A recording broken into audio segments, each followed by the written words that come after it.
busy sports night in Oakland. Warriors are playing, A's are playing as the Athletics get set to host the Houston Astros in the first of three. You'll see it right here on Comcast Sportsnet, California.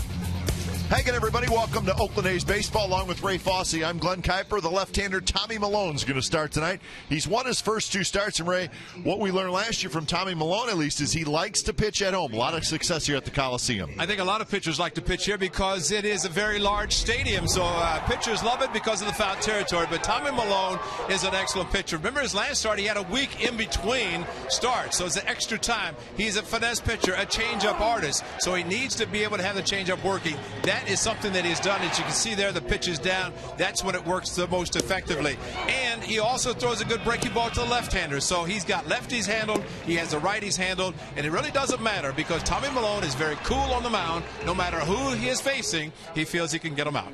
Houston Astros in town, and we saw the Astros 8-9 days ago, and the A's swept them in Houston. They really weren't hitting much, Ray, but lately they have been swinging the bats. Is it something about the West Coast? They started in Seattle, they went to Anaheim, and now they're in Oakland, and they seem to be playing a lot better. They have the power. They're showing it. I think Carlos Pena is one guy at first base, although he's not hit any. He is going to. Chris Carter, we know for sure, having played with the Athletics, he has the power. He did it on Saturday night in Anaheim, a couple up in Seattle. But I think the Astros under Bo Porter right now, he feels that they are a team that's coming, and right now all he's trying to do is play good baseball, solid baseball, and win as much as possible, but definitely building for the future. And the Astros will send a left-hander, the veteran Eric Bedard. So a battle of left-handers tonight in Game 1 of this series at the Coliseum. Also a special day around Major League Baseball today as we celebrate Jackie Robinson Day.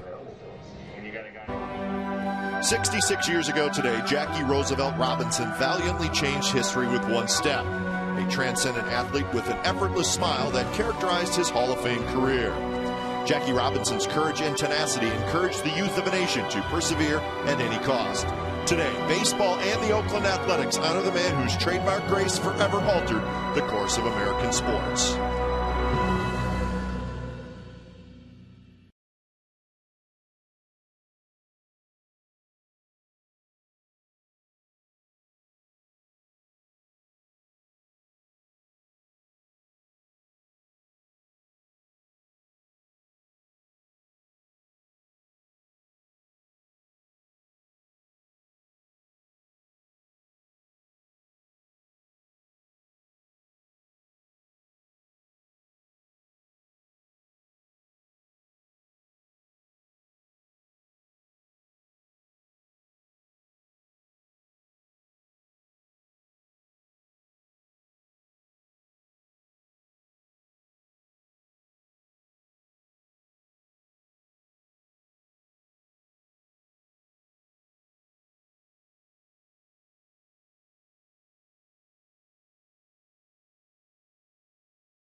Sportsnet California is brought to you by Jack in the Box. The Chipotle Chicken Club combo is back for a limited time at Jack in the Box. Try one today with fries and a drink for just $4.99 plus tax.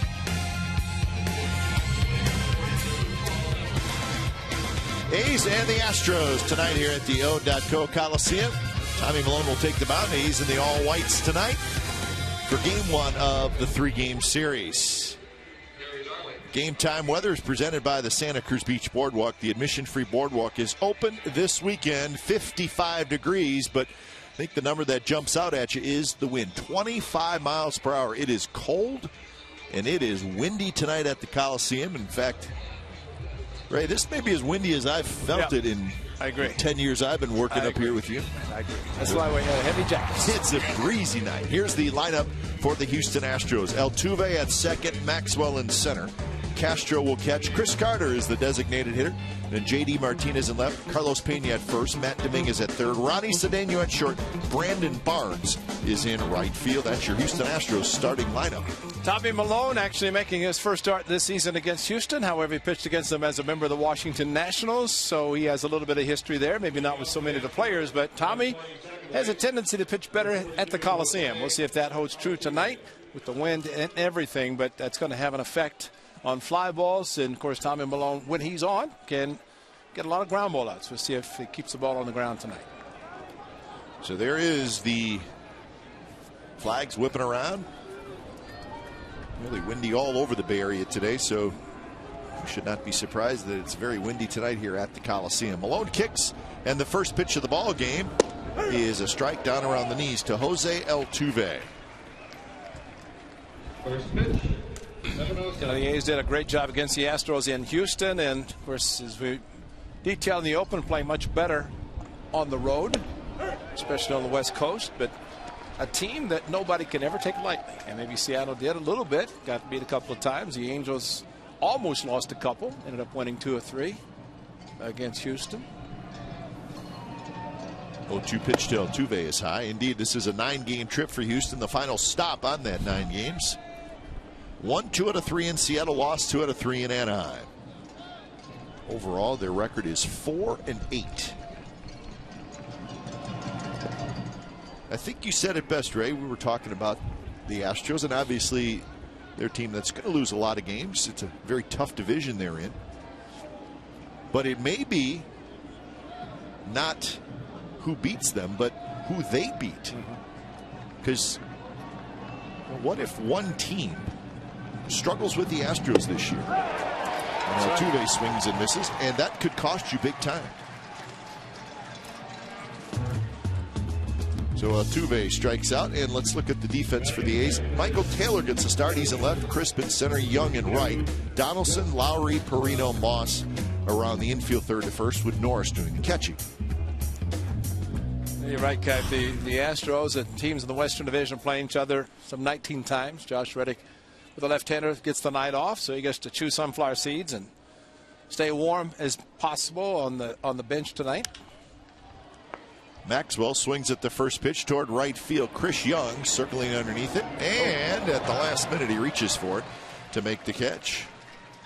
So out number 2. If you're looking for Sharks hockey, San Jose is taking on Phoenix right now, and it's on Comcast Sportsnet Plus, which can be found on Comcast Channel 104 and 780, DirecTV Channel 697, Dish Channel 441, and AT&T Channel 771. If you can't find Comcast Sportsnet Plus, log on to csncalifornia.com or call your local cable operator. So 2 outs here in the first for Jason Castro.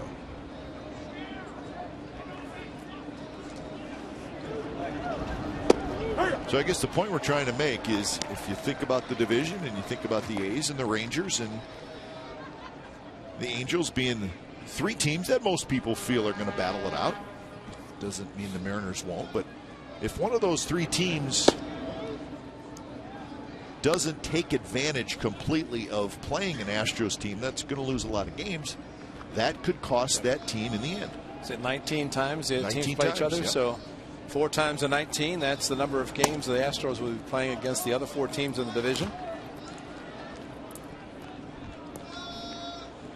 And while I was away for that weekend for daughter Lindsay's wedding, the one thing I heard when I got to Anaheim is that the Astros are struggling. I said, don't ever take it easy on a team that's struggling, because they'll come back and bite you. Because every team, and I've played on teams and played against teams and said, oh, it just feels so bad. He said, never do that, because the Astros will get better. Bo Porter is going to see to it. The general manager will see to it. And the players themselves know they have great opportunities to play on a team that's developing a very good team for the future. Castro lays off, so the count 3-2 to the Astros catcher, who hit a 3-run homer against the A's in that series in Houston. As the check swing did not quite go through enough with the head of the bat. It's called by Gary Darling at third.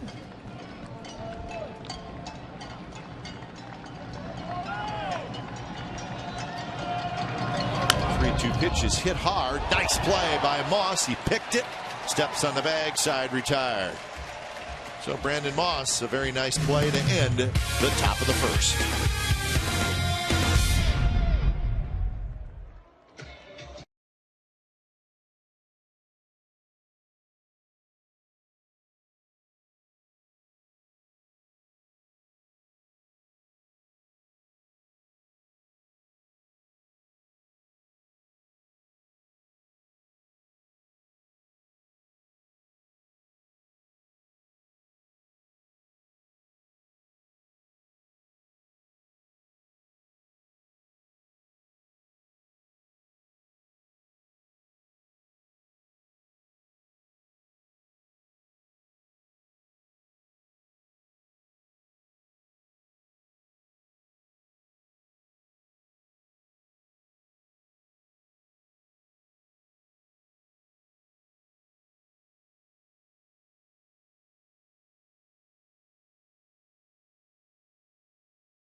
For it, though, they're going to be okay.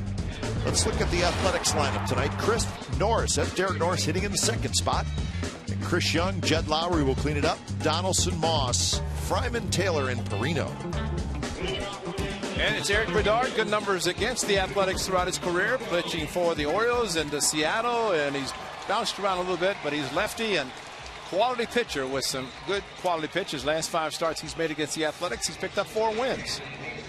So we'll see how he performs tonight against a club that he is familiar with, whether it's throwing his fastball, which is not really overpowering, his curveball and change. Kind of hard to recognize the players. They're all wearing number 42 tonight. Yep. Look him right in the eye to see who it is. So Coco Jan loops it foul. So when you describe number 42 catches it, throws to number 42, and the runner number 42 continues to run. That's right. Dick Callahan just announced the lineups, and he said number 42, 18-10. Yes. Umpires wearing number 42 as well. Paul Emmel calling balls as strikes. Coco hitting .333 with 4 homers and 7 RBIs.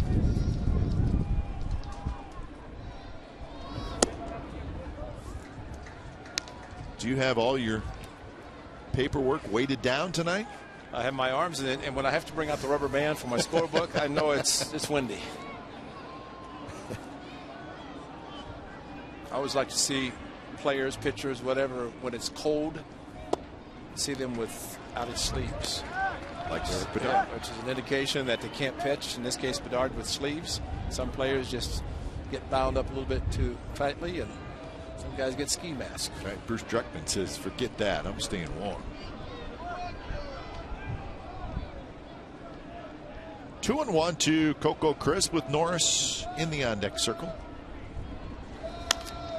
Fastball popped up foul. And we always talk about how tough the sun field is here at the Coliseum.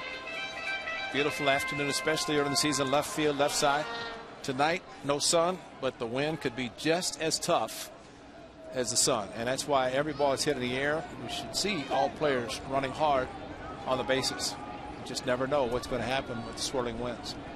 You can't look at the flags in the view quarters because they're blowing at each other right now. Right, they really are. They're blowing right at each other. We have learned, do not look at the flag now.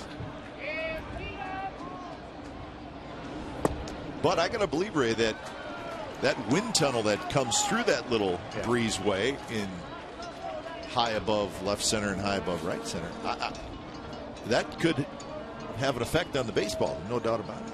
Well, that's why we saw yesterday some of the balls that were hit by the A's, and wind knocked them down because they were high fly balls. Line drives hit by the Tigers ended up being home runs. So ideally, hit the ball on the ground or line drives. Missed inside, leadoff walk for Crisp.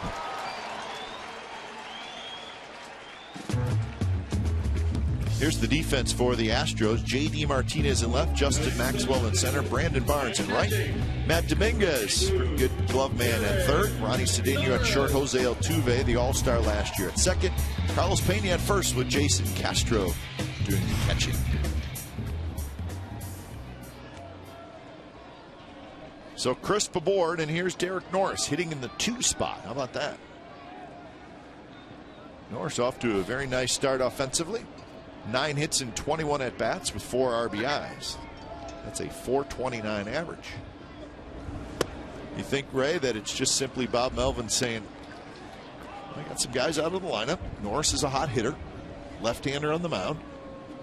Why not get him up in the lineup a little? And I think one thing Derek Norris has proven, whether last year or this season, early part, he uses the whole field. And you cannot position the way they're playing him right now. Altuve at second base, playing him as a dead pull hitter, but look at the gap on the right side. And Derek Norris gets a fastball outside. He can stay inside the ball, shoot it to right field easily. A's will have a first and third. Way inside, 2-0. So Pena, the first baseman, immediately heads to the mound. He's going to have a chat with Eric Bedard, or maybe just get a little bit of the rosin back. And just to slow Bedard down a little bit. I think a lot of times you like to see a first baseman, and sometimes you have a former catcher playing first base, so he goes in to kind of break it up a little bit, save the wear and tear on the catcher, always going out. But there are times a pitcher needs to catch a breath. Chris Young waits in the on-deck circle, just underway at a cold and breezy O.co Coliseum.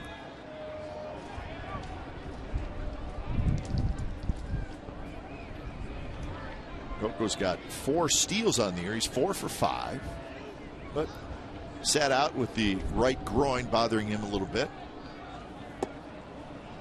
And now it's 3-0. Well, I think it's great to see Coco Crisp back in the lineup. As you mentioned, after missing the time, of course, his streak of 4 consecutive games in which he had a home run started in the Astros series. He had a good series, as some of the A's players did.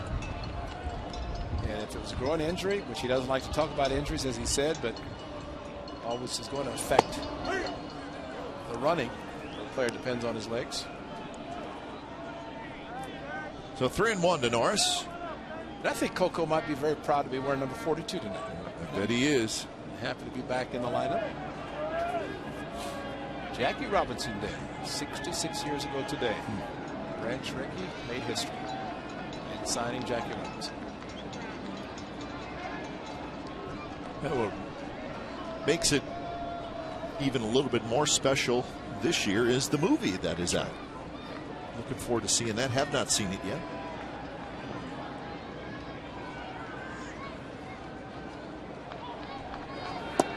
And Norris with a walk. So back-to-back walks. So on a day when we're celebrating Jackie Robinson Day, Ray, our thoughts and prayers are with the good people of Boston and the tragedy that happened there today. There was a baseball game. That game ended. Soon after that is when the bombs went off. And sometimes you just scratch your head. You can't quite figure out what the heck is going on. Really cannot, and unfortunately too many disastrous things have happened on the East Coast in the last year. And that today, a race that's been forever, the Boston Marathon, and it ends in tragedy. That's just hard to understand, hard to believe that could happen. Well, and a couple lives have been lost. We know that for sure, and let's hope there's not any more. Yeah, the game became very secondary for sure. It's the Patriots Day game, which I believe starts at 11 a.m. 11 a.m. back in Very Boston. early morning for the Patriots game, but that's to accommodate the race. So a disappointing day, certainly. 0-1 to Chris Young.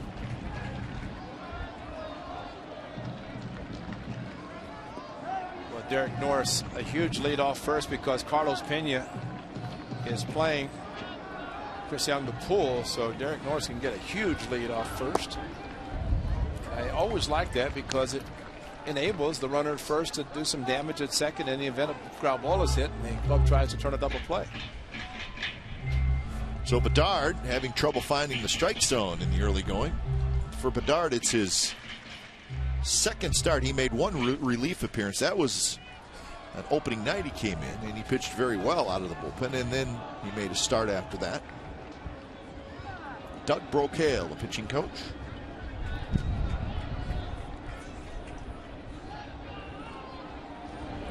Bedard had not looked at Coco. He was going to walk to third. He was dancing off second, even though Altuve is shadowing him at second base, but Coco was going as far as he could to see if Bedard was going to look again. If he had not, he would have taken off, and then he takes off again and then goes back and forth trying to distract the lefty, which tough time so far for Bedard to throw a strike.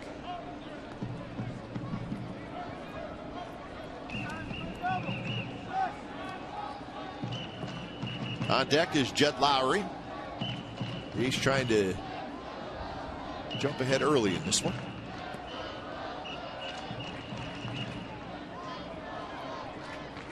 2-1 the count. Young hitting 175 with a couple of home runs. Lays off a high fastball, and now it's 3-1. Had a big one down in Houston, didn't he?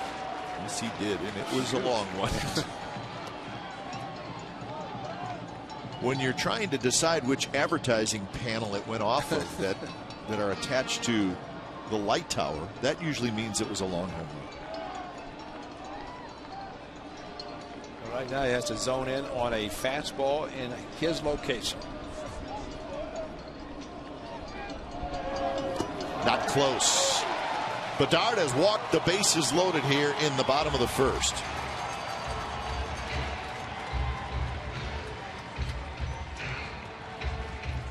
So a golden opportunity for the Athletics. And he really has not been that close with his pitches.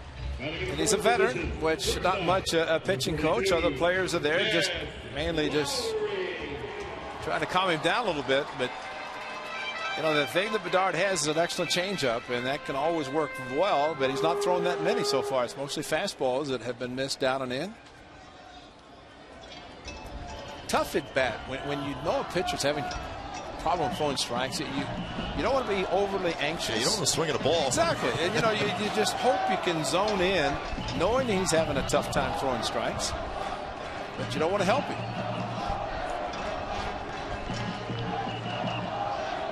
First pitch to Lowry. Fouled it straight back, and he's swinging a good pitch. Lowry hitting 375, 3 homers, 8 RBIs. That 375 average, 7th best in the American League in the very early going. It's Bedard at the Coliseum. Of course, he's spent his entire career in the American League except for last year when he pitched for the Pirates.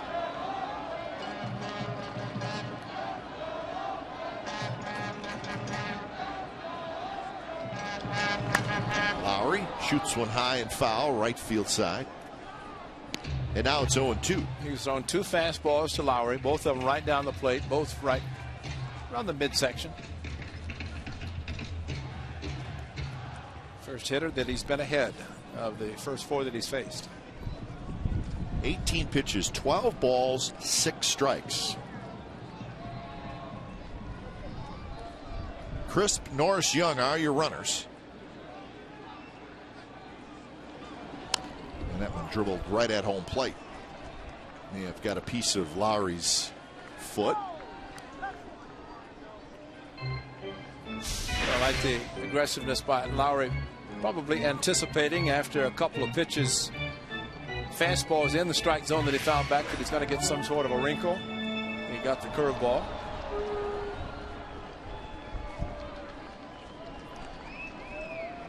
Outfield very shallow. Brandon Barnes in right field is playing about as shallow as I've seen a right fielder play. The wind must be blowing at his back. If that's the case, take a cannon to get over his head. That's right. And a fastball inside corner, strike 3 called. So when Bedard needed to paint a corner, he did. Well, you can see Castro moving in late, and according to the home plate umpire, it got the corner, maybe not. But number 42, Josh Donaldson. It's a four-seam fastball, just bore down on the inside part of the plate. And there comes the four seams rotating. No movement, just a straight fastball inside corner, and caught just enough of the plate. Exmo brought to you by Cache Creek Casino Resort. So an opportunity for Donaldson.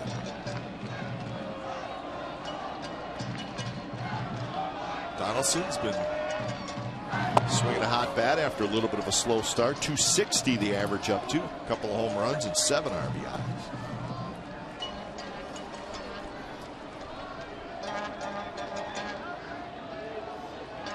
Donaldson in that Tigers series 4 for 11. In that series against the Astros in Houston, he was 2 for 12.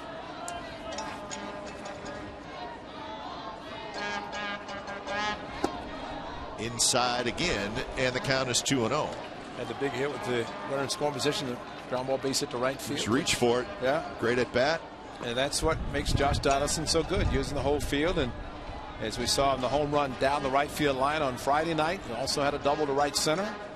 Just pulled the balls to left field and in the seats and off the scoreboard. 2-0 pitch is ripped foul. Coco Crisp has to do his best dance to get out of the way.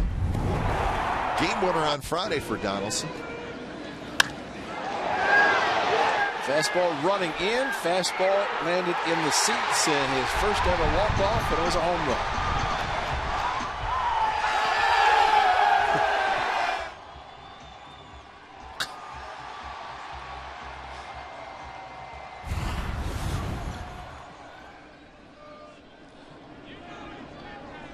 Two-one curve, dribbled down the third base line. It's going to roll foul. So now it's 2-2. You know, for Josh Donaldson, who had never had a walk-off. He didn't have one last year. And he was looking forward to the pot. Sure. And he got twice. He got it twice.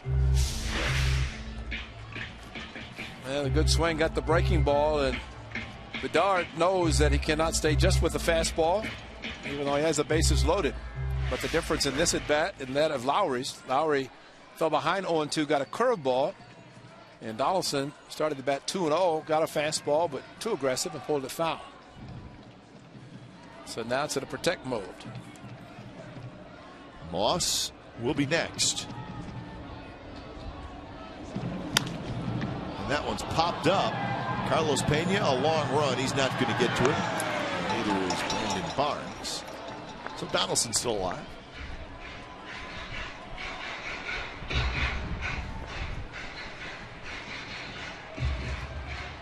Hoods are up, scarves are on. And it's not the marine layer tonight. It's just flat out wind.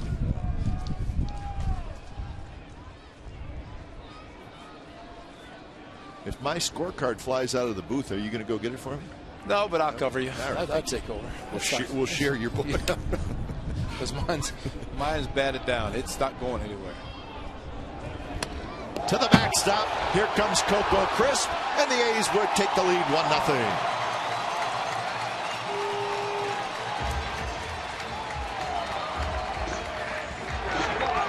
So the wildness by Bedard continues. And the great thing about that wild pitch, it plates a run. Now another base hit, the infield product to come in. No double play in order, but Castro down, the pitch up, and it's always a very difficult play for a catcher to make with a pitch that high.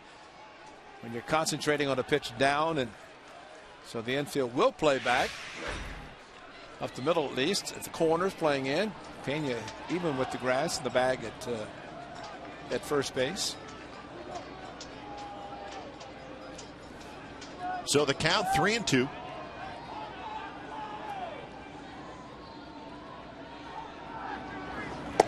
And that fastball inside, he walked him. It was close.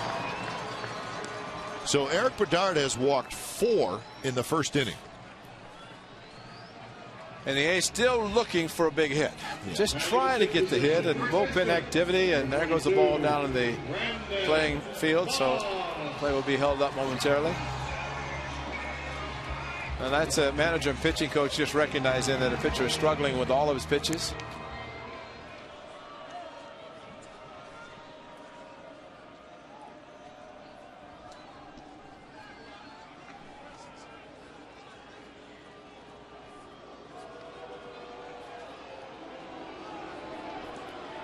So Brocail's going to come out and see what's up with Eric Bedard, who has thrown 27 pitches, 16 of them balls. So here's our true story. It's brought to you by McDonald's. August 27th, 2011. It's the last time the A's faced Eric Bedard, and it was a doubleheader at Fenway. Oh boy, we remember that day. He started game 2 for the Red Sox when 4 innings struck out 5. It took 11 hours to complete that doubleheader, a whole bunch of rain delays. And remember, we were trying to get the heck out of the way of the hurricane. First pitch in game 1, Ray, 12:02 p.m. Yep. Last pitch, game 2, 10:58. It was the most bizarre day I've ever had at the ballpark. There had to be how many rain delays? 4? It was 2 in each game or something. To the point that certain people wanted the A's to forfeit or just say, let's quit the first game so we can start the second. And Bob Melvin said, we'll never do that. And on top of all that, with the rain, the hurricane was coming, and we needed to get out of there. Right. Otherwise, we would have stayed in Boston for a couple days. And you know, I love this. Crazy. I love this city, but not too often you see people trying desperately to get out of town to go to Cleveland. That's true. Yeah. Cleveland never looked so good. Yeah, it was great. But we got on the plane, and but you know who was outstanding in that whole series that day? The ugly day was Tim McClellan, crew chief, umpire. And he waited it out, did a tremendous job. Yeah. And the umpires were on the plane with us going to Cleveland so they could catch their other planes because they couldn't fly out of the East Coast. 0-2 the count to Moss, trying to put it in play.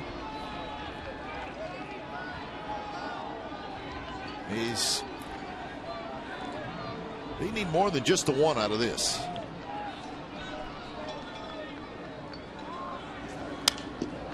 And Moss reaches forward a little bit, fouls it back. A good night if you want to get a foul ball, a souvenir. Very small crowd tonight, so you can chase him down if you want. Speaking of Cleveland, they used to have small crowds. They would say, we'll pick it up on our way out. Yeah, it's not quite that small. But no. You could wait to the end of the inning, maybe. There's a shot base hit right field. Norris is going to score. They're going to wave home Young. They're going to throw to third, and they may have had a shot at Young, but they threw to third. Doesn't matter. 3-0 Athletics. Moss with a big hit. Well, Brandon Moss did it against C.J. Wilson in Anaheim. The first inning, bases loaded, probably the crusher for the Angels, and C.J. Wilson, who, like Bedard tonight, walked several, but similar pitch. This time, Brandon Moss able to pull the ball to right field. And that's a big sigh of relief for not only the A's, Brandon Moss, everybody, to have the bases loaded. So many walks, looking for a hit. And Brandon Moss comes up with it very, very big at an appropriate time. Cap, I agree with you. And, you know, it's just almost Barnes had in his mind that he had no chance to get Young. But instead, at least looking, he wasn't going to get the runner going to third in the case of Donaldson. I think he had a better chance at Young at home than he did at Donaldson going to third. Here's Nate Fryman, still just 1 out.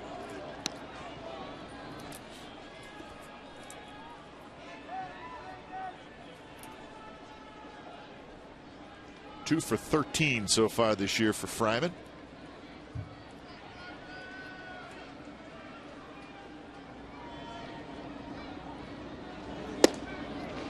The RBIs for Moss is 11th and 12th. Let's see. What do you think? There's Young. Remember, the right fielder Barnes is playing shallow. And he has a strong arm. And see, look like Chris Young. I mean, he's going to be sent. Mike Gallego, one of the most aggressive third base coaches in baseball. And you run to third, you have a pretty good chance you're going to be scoring, or at least attempting to score. High fastball. Fryman fouled it straight back. So Bedard, for one of the few times in this first inning, is ahead in the count of a hitter. There's that weekend in Houston where the A's outscored the Astros 23-9 and hit 7 home runs in their 3-game sweep. Lowry had all kinds of hits. Homers, doubles. Fryman left field, that's it well. J.D. Martinez is going back, and that baby is gone. 6-0 A's. Fryman with a 3-run homer.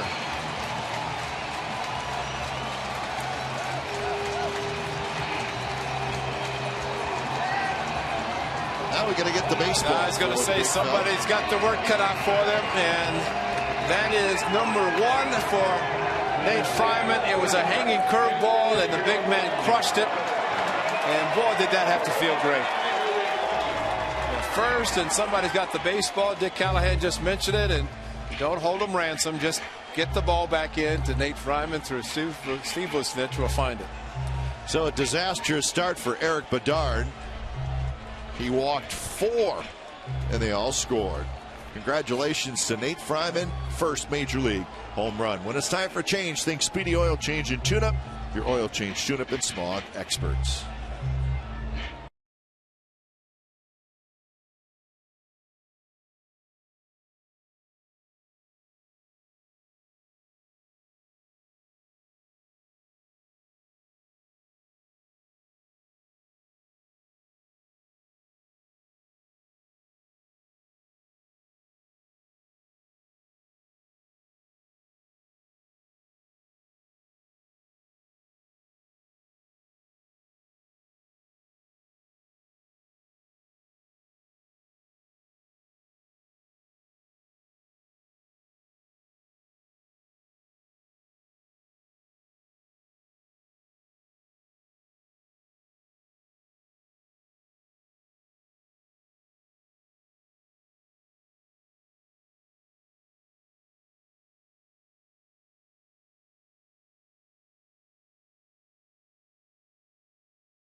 Run, it's 6-0. The A's lead. Eric Bedard, no control tonight, and when he did lay one in there, the A's did damage. He walked 4, they all scored. So it'll be a right-hander. It's Paul Clemens, rookie. Pretty good fastball. Curveball and changeup. His fastball velocity is mid-90s. This is just his second major league appearance. In his first appearance, he got a win. Right center, Maxwell has it, and that's out number 2. 2 strikes on a hitter. You get a curveball, you just react. Big Nate Fryman got it. Reacted. That's just upper body. See the front side how it went out to get what he thought might be a fastball. Instead, a high fly ball, home run, hanging curve, and a little silent treatment. That's all right. He'll take it. Brandon Moss appreciates what he did. Everybody else just silently sitting on the bench, and he's waiting to turn around. It's reverse. It's the reverse tunnel. It's a good idea. I like that. He may have to duck with the ceiling in that dugout. 6'8". How about between Fryman and Taylor hitting back to back? You want to fight? We'll start. We got our guys. We say Nate. He's 6'8". So that had to feel good. He's batted around here in the first inning as Andy Perino hits.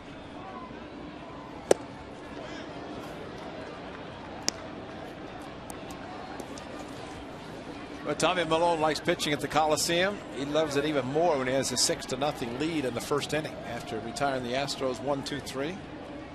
Ninth batter to hit for the Athletics. Perino fouls it straight back, so the count's even at 2-2. We welcome those of you who have been watching the Sacramento Kings. You've missed some action. A's have scored 6 times in the very first inning. 2-2 pitch to Perino. Left side. And into the first row of seats just past the target. People listening said we didn't miss anything. He walked 4. That's true. He just missed a 2-run single and a 3-run home run. Thanks to that man.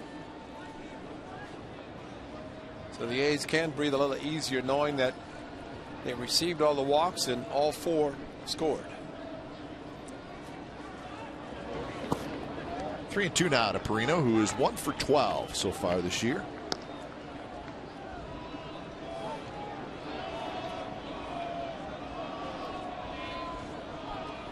He is a long man. He's going to be extra long today.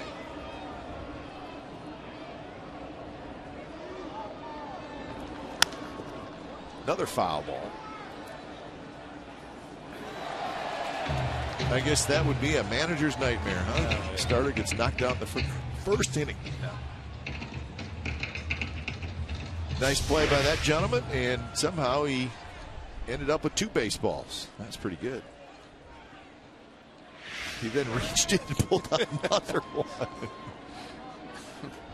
Maybe he did track down a foul ball a little bit earlier in the game. This one headed in his direction. See, that's what they do at Wrigley Field. You know, if a visiting player hits a home run at Wrigley Field, they always throw the ball back in. And there are people who say, no, I'll bring my own baseball, and I'll keep the one that's hit for a home run and throw the old one in. That's the way to do it. See what he's got. He's excited. Oh, yeah. Double cool. Not close. Another walk. 5 walks in the first inning.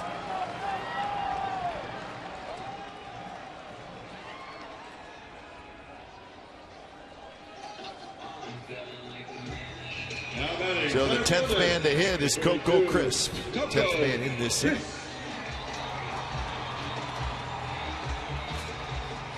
See, I don't think you go with the what do you want to call it?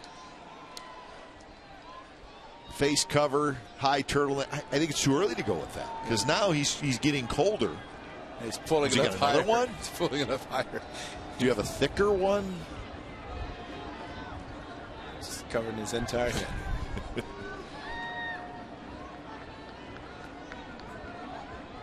Coco walked and scored.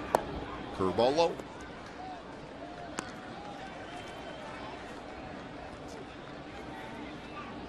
Coco scored his 15th run earlier this inning, and coming into tonight, he was 2nd in the American League in runs scored.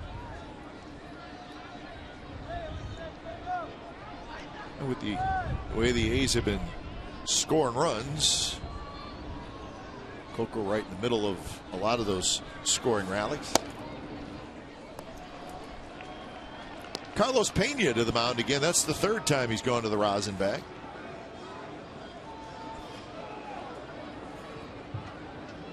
Time of possession. This half inning has taken 30 minutes. Let's make sure you're on the right side of that time of possession.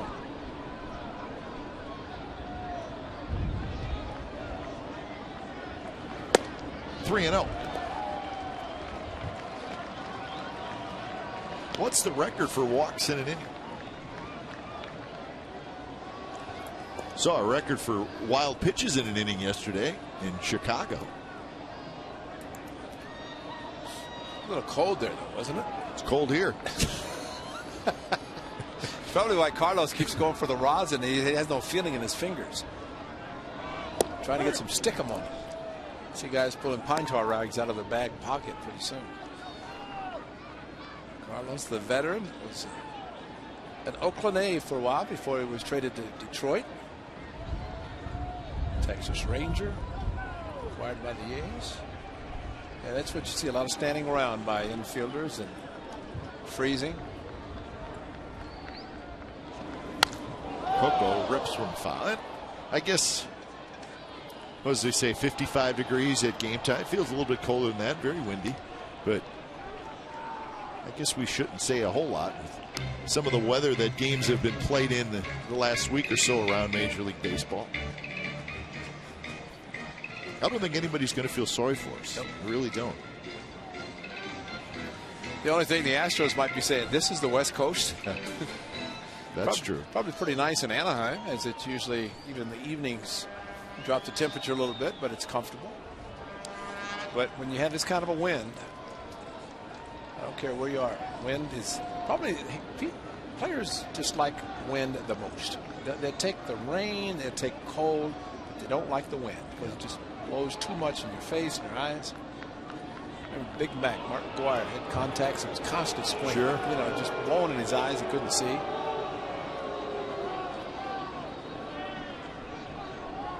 It is blowing strong. Grand old flag standing straight out, blowing so hard. That's a big flag, too. Perino takes off, 3-2 pitch, is driven to right center field, but playable. Maxwell is there. And Maxwell has it, side retired. So 4 walks, a single, and a 3-run homer. That's the action for the A's in the bottom of the first. 6-0 Athletics after 1.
Last and only time the Astros played here in Oakland, Terrence Long hit 2 home runs off of Roy Oswald. That looked like Lance Berkman. A's win the game 5-3. They sweep the series. 2002 is when that happened. 2002. Overall record 1-8. The A's played in Houston in 2007 and took 2 out of 3. And then swept last weekend in Houston. So in Oakland in 2002, in Houston in 2007. And in 2007, Kurt Suzuki arrived, and that was the beginning of his career as a member of the Athletics. I remember you and I talking about it. That's right. Number 8, Kurt Suzuki, now with the Nationals.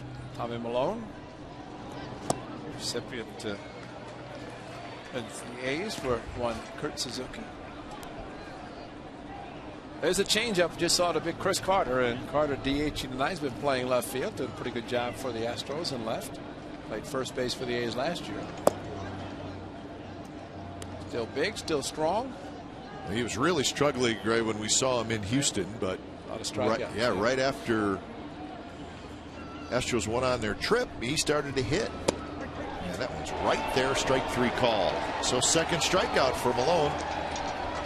Not a whole lot to argue about this pitch. Well, inside corner, Derek Norris sets up perfectly right on the corner, and you have as good a changeup as Tommy Malone does when he throws this, the 4-seam fastball. See the grip, the 4 seams, see the rotation of the baseball. The 4 seams, you can see them rotating. That's your 4-seamer, unlike the 2-seam fastball that will break away, down and away from the right-handers. But Tommy Malone uses the fastball effectively in, changeup away. First pitch to J.D. Martinez, the left fielder, is a strike. 250 the average for Martinez. 8 hits, 32 at bats, and he's behind in the count 0-2.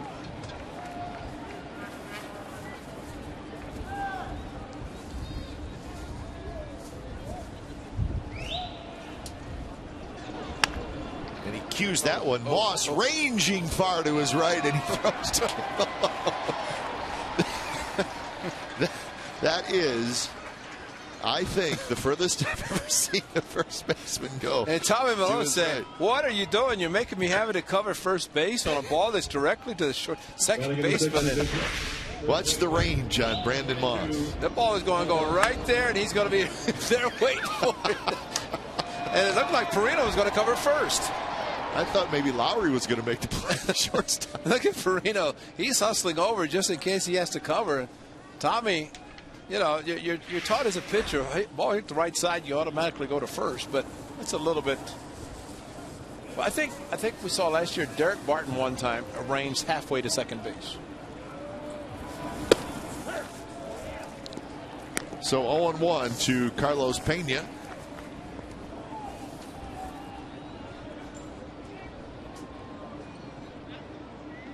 .214 the average for Pena.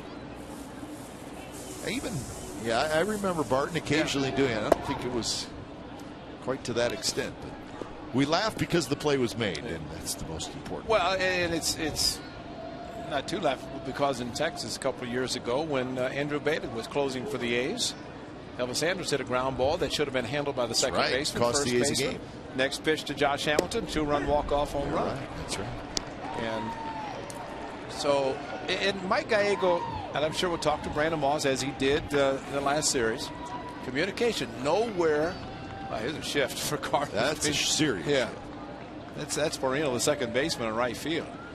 But as a first baseman, you have to know where your second baseman's position. You talk, look, and a ball like that, you definitely do not range that far because it's a harder play for a first baseman and pitcher. I mean, at least Brandon Moss does a very good job throwing overhand, leading the pitcher to the bag.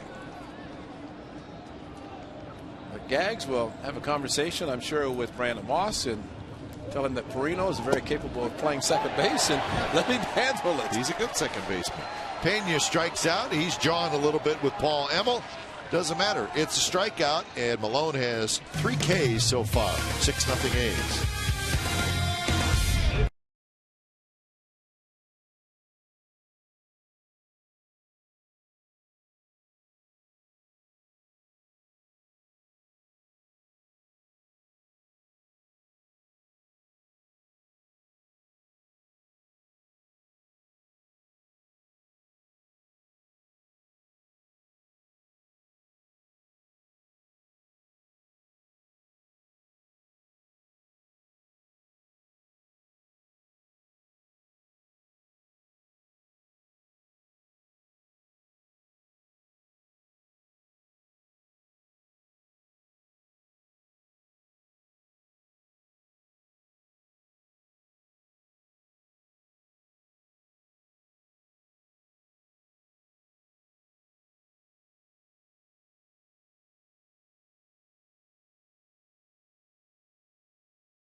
The 40th anniversary of the 1973 World Series Championship. 10,000 fans will receive a Reggie Jackson bobblehead presented by Pepsi. Reggie Jackson Raleigh Fingers. The captain, Sal Bando, Joe Rudy, and many members are scheduled to attend along with special pregame ceremony. For more information and tickets, call 877-493-BALL or visit oaklandathletics.com/tickets. That's a game you want to make sure you see. Of course, the A's are playing great baseball, but get a chance to celebrate something that's really only been done twice. A team that's won 3 consecutive world championships. Only the Yankees have done that, besides the Athletics. Derek Norris to lead it off. Paul Clements came on in relief. And Eric Bedard, whose ERA took a beating. 6 earned runs in a third of an inning. Good curve by Clemens, 0-2. You know, Cap, when you think of Houston and you hear the name Clemens, but the fact that it doesn't start with a K, first name, because Roger, all of his sons started with K. That's right. Because of the K's, the number of strikeouts. Another breaking ball, and Norris just got a piece of it.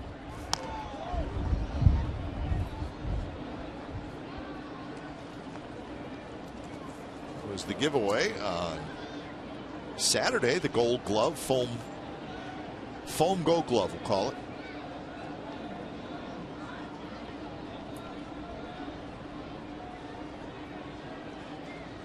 Good curve, and Norris knew it. So out number 1 here in this second inning. Well, now in its 7th season, the Comcast Sportsnet All-Star Teacher Program recognizes Bay Area teachers that make a difference. Visit csncalifornia.com and vote for the 2013 All-Star Teacher. Check out the finalist bios and video features. The winning teacher receives $20,000 for his or her school.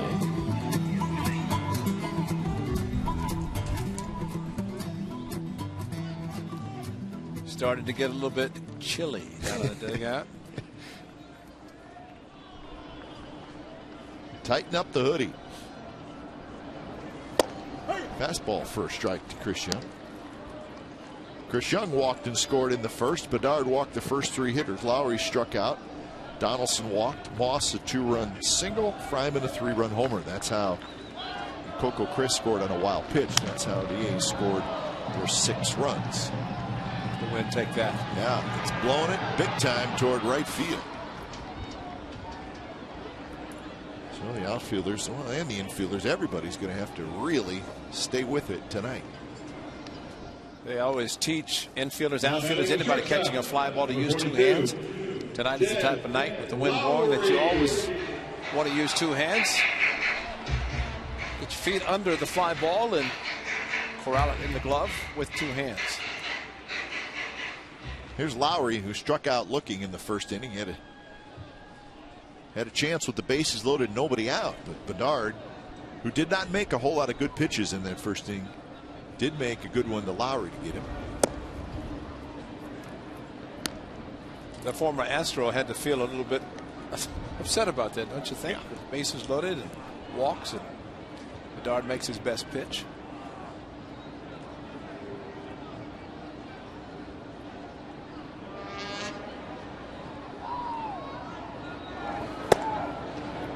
Fastball from Clemens, moving away from Lowry. Didn't have a chance to talk a lot about Eric Bedard, but the big trade, one Adam Jones, ended up in Baltimore in the Seattle Mariners, and that was a huge trade. Bedard going to the Mariners for their pitching to help bolster their pitching staff, but Adam Jones is become an all-star, and he is signed long-term with Buck Showalter and the Orioles. And at the time of the trade, Jones he may have been in the big leagues just a little bit maybe, but not much. But he was a top prospect for the Mariners. And that's usually what happens. You get a veteran pitcher. You're willing to give up some prospects. In the case of the Mariners, they had Adam Jones. He had played great center field at Safeco Field. He would have been good. He'd been very good. But just as good, if not better, in Baltimore. They have a solid up-the-middle defense and a Gold Glove catcher, Gold Glove center fielder. Little infielders are good. That's what makes the A's good too, because they're solid defensively up the middle, and that's what you want to see in a team for defense. 3-2 now to Lowry.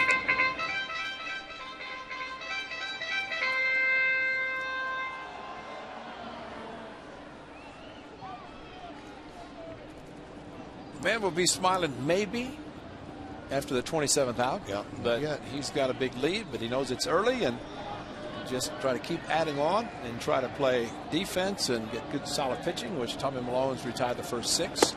Not close. Another walk. 6 walks in the game.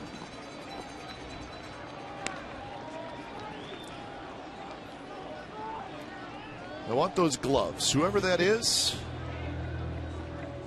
I want those. Bring them up here right now. And that fan with those gloves could care less about the scoreboard. See all those diamonds that are solid? That's runs scored. That's a good one. 6 runs, first inning.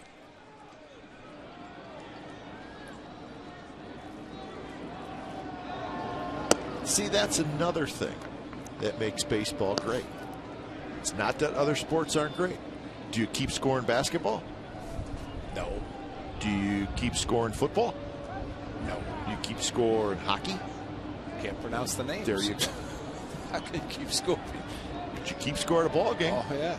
But that gives you something to do in the game, that you can sit in the stands. And hang in there, Justin Maxwell. And he does, and he makes the catch. A walk, a runner left. We've played 2 from the Coliseum. 6-0 A's.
Hey, we got in-depth sports news for the Bay Area fan tonight. Sportsnet Central. It's brought to you by Hyundai. It's coming up at 10:30, and it's on our sister station Comcast Sportsnet Bay Area. And crew will talk about the impact of the Boston tragedy. David Feldman and Ahmed Fareed will host.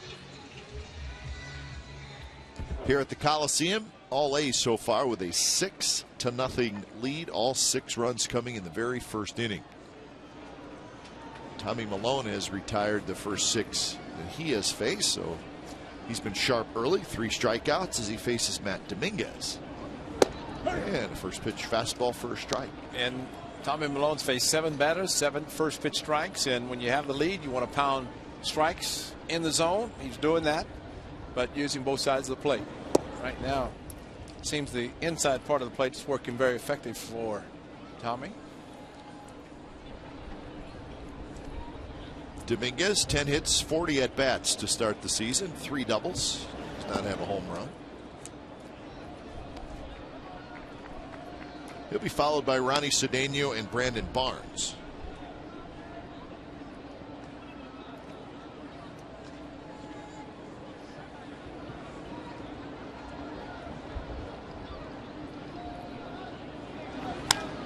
was shot foul. Final just came in from Target Field in Minneapolis. Twins 8, Angels 2. It was a close game till the later innings. The Twins tacked on a bunch late. Kevin Correa got the win, and Joe Blanton took the loss.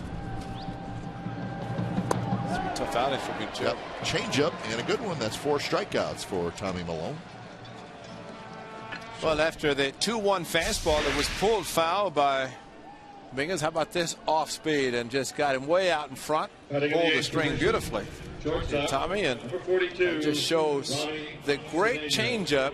And Exmo, there's your circle change. See the thumb and the index finger forming the circle, the ball coming out of their hands, and just basically something you can try at home. You throw a pitch with your index and middle finger, and then you just form a circle with the index and thumb and try to throw it with your middle, ring, and little finger. You just don't get the same velocity, and that's why the changeup is so effective. There it is. See the circle?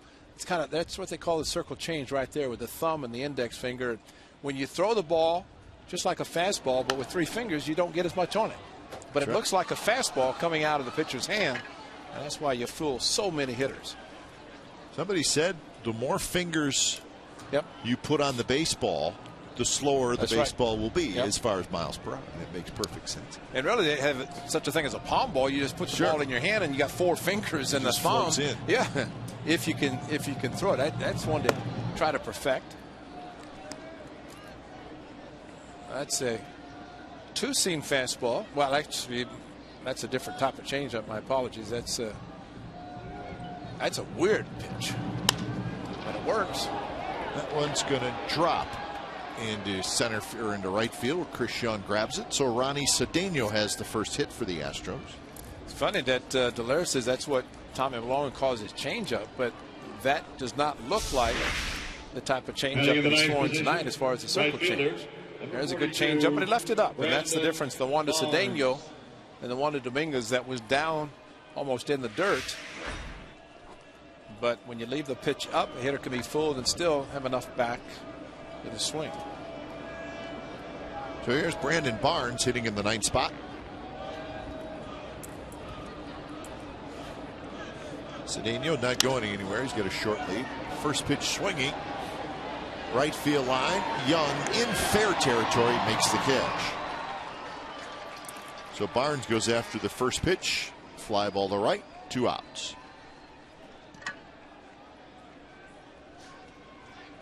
I was thinking of our good friend Hawk Harrelson, broadcaster for the White Sox, and the Mark Burley pitching against his former team tonight, now with the Blue Jays. And the great Hawk would say, of course, with Burley pitching a perfect game and a no-hitter, but say if he's pitching 4 or 5 innings and he gives up a hit, it's cancel the post-game interview. Yep. Well, they may have interviewed Burley tonight. He got the win for the Blue Jays. Yeah. Well, they needed it too. Blue Jays need to get their starting pitching going. Toronto 4, White Sox 3. Burley the winner, Floyd the loser.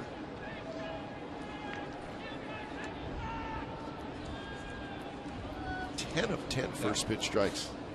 Can't go wrong there. Altuve struck out swinging in the first inning. Hits it hard to Lowry out at second. Side retired. Hitting a runner left. Bottom of the 3rd coming up. It'll be Moss, Fryman, and Taylor. 6-0 Athletics.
presented by Xfinity and supported by the Contra Costa Times. Every Friday home game, you can get 4 Plaza-level tickets, 4 Coliseum hot dogs, 4 medium Pepsis, and 4 bags of peanuts for just $50. Tickets are limited, so act fast. For more information and tickets, go to oaklandathletics.com/Friday.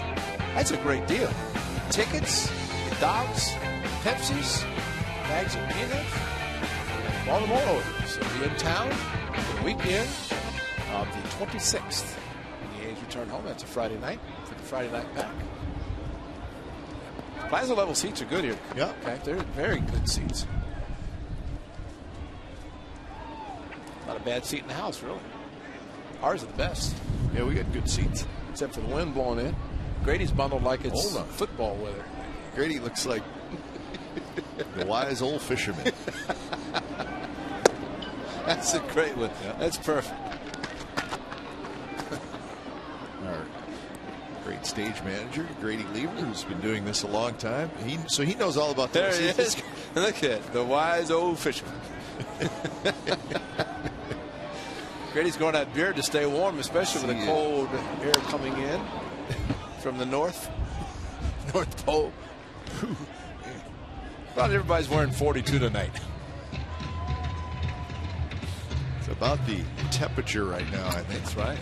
It's supposed to get the low 40s. You're right. And the wind chill. Actually, it's warmer in Detroit tonight than it is here. That's not right. 1-2 to Moss, who had a 2-run single in the first inning. Big curve, and he just got a piece of it. I'd like to see the fans out on a night like tonight, because you know the true fans that come out regardless to support their Oakland A's. And they are here tonight. I'd love to see that. How about that? That's a heavy cap. Got a new cap with all the pins. 2-2 the count. Paul Clemens, inning and a third, make that an inning and 2/3 of work so far. Well, Bo and Roquel could say, just give us some innings and take the day off tomorrow, or maybe even Wednesday. Pitch enough. Advantage of pitching coaches in a game like this, when 6 runs are scored against the pitcher in the first inning, just hope to get innings out of a long man so he can save their bullpen. Good pitch there. Fastball on the inside corner. So that'll bring up Nate Fryman, who had his first major league home run in the first inning, and it was a 3-run shot. Hanging curveball, and as hard as the wind is blowing, he hit it right through the wind, and 6'8" when he goes through the tunnel, he's got to really duck.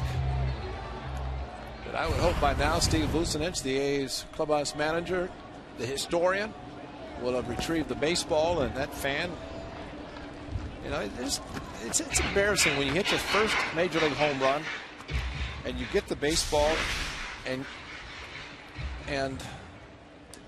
the person who gets the baseball and returns it says, can you get me say Josh Reddick's autograph or AJ Griffin? You mean you don't want mine? Says, here's the baseball. That's fine. I want somebody else's. That's not good. Maxwell racing in, and Maxwell has a busy night for the Astros center fielder. He's hanging in there. So 2 outs here in the bottom of the third.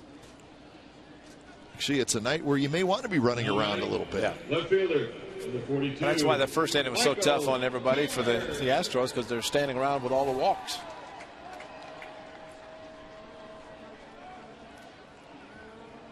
Jackie Robinson didn't stand around a lot. No, he would have been on the move. He was always on the move. So we got to see the movie, though. I want to see the movie.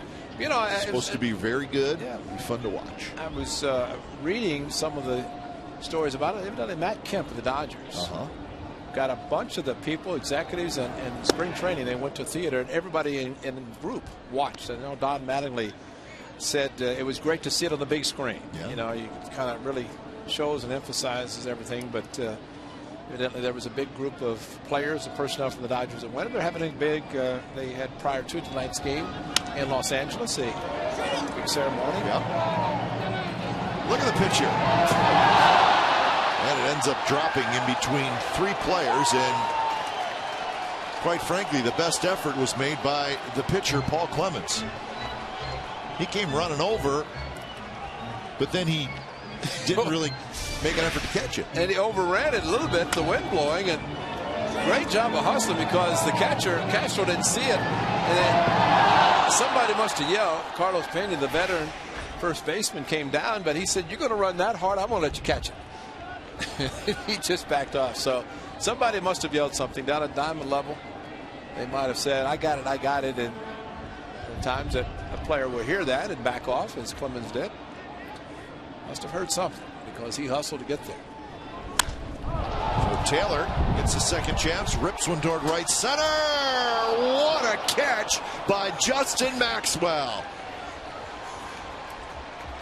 Sensational play by the Astros center fielder. Wow. And I think that was a matter of the wind taking it, but he figured he's loose, let it all go out, and he did with a great catch.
Oakland Athletic to wear number 42? Good question. Can I tell you? If you think you know the answer, tweet us. No, you can't. You have to tweet us. I'm not gonna tweet. Athletics. I got to tweet.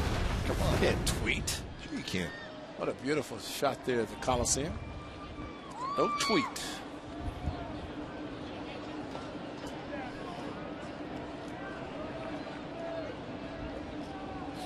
So Justin Maxwell, who's had a very busy night in center field, hits one towards center field. So Coco, he's under and he's got it.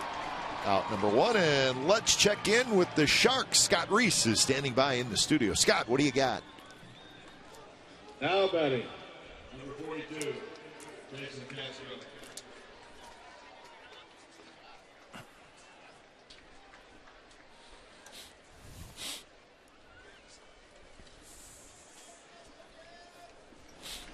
All right, thanks, Scott. So Sharks getting close to playoff time. Warriors very close to. They got a couple games left. Warriors do. Is it cold at the hockey rink? What's that? The ice makes it cold. So good time for Bay Area sports. You got Sharks getting ready to head to the playoffs. Warriors going to the playoffs. Castro slices one to left field for a base hit. The two baseball teams are off to good starts. There should be no complaining if you're a sports fan. Right. I think Jason Castro has some folks here from Castro Valley tonight. Yes, he does. Nice inside-out swing. Great swing by the left-handed hitter. Stayed inside the ball. That'll make a hitting coach happy. See Dave Tremblay. That's formerly with the Orioles, the manager of the Orioles, and lost a lot of weight. Looks great. It's great for this this club, this organization.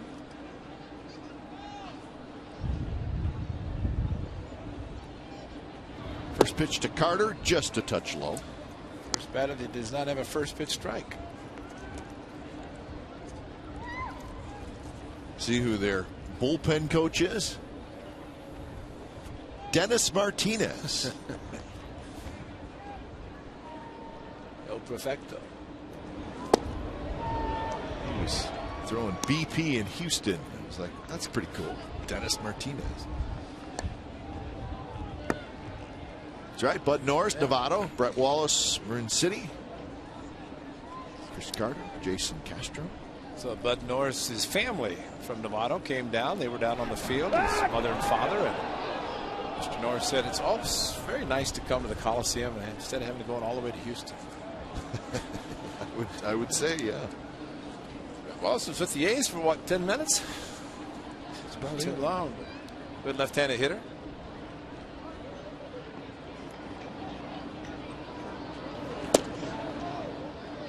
Two and one now to Carter, who struck out looking in the second inning. One of 4 strikeouts for Malone.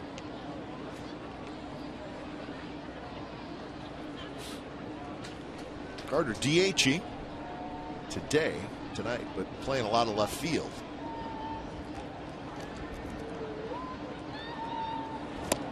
Swing and a miss. Good changeup.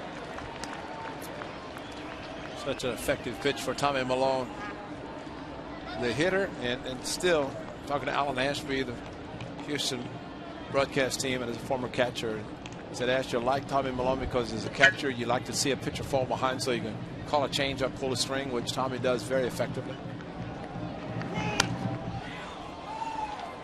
Malone went inside with a fastball that time.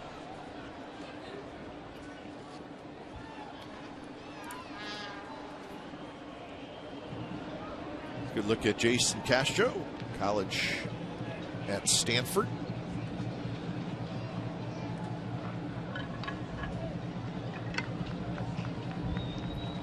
He's the runner at first, and Carter shoots one right over top of the Astros dugout.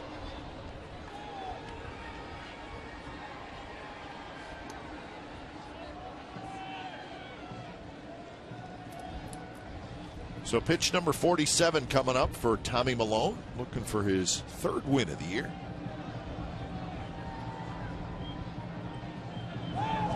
And a changeup and a swing and a miss. So Carter had to know that at some point Malone was going to come back with it, and he did, and he missed it. It's like a fastball by him his first at bat, but pulled the string on a changeup, and Chris Carter waits back very well, but could not wait long enough, especially with the ball sinking as quickly as the good changeup did.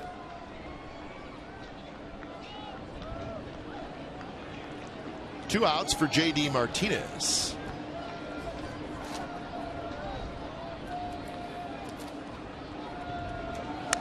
Martinez saw a fastball and he fouled it straight back. Martinez hit that ground ball to the right side, then Moss ranged far to his right, made the play.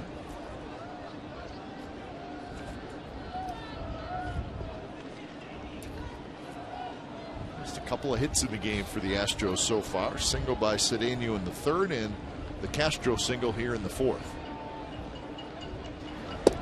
Good pitch, fastball down around the knees, 0-2.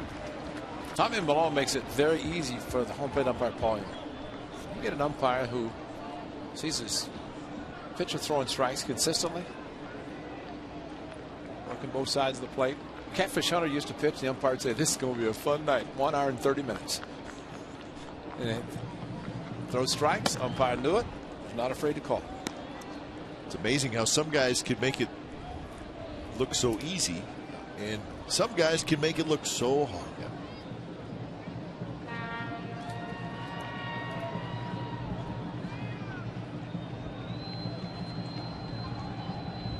1-2 to Martinez.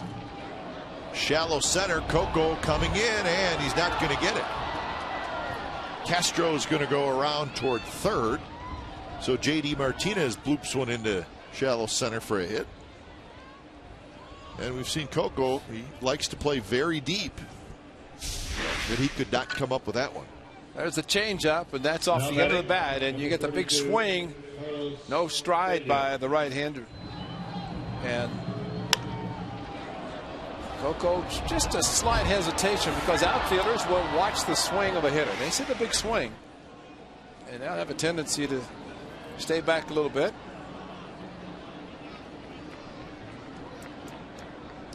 So here's Carlos Pena. He does have the great home run power, so you got to be careful here. You don't want to allow the Astros to sneak back in the game.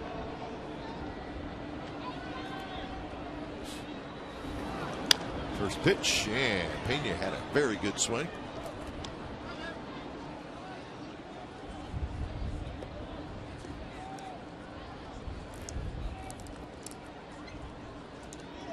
Pena, very slow start. Still looking for his first home run. He's 9 for 43. Remember when Carlos played for the Tampa Bay Rays and hit a lot of balls left field, left center, and then turned on the pitches inside. Yeah.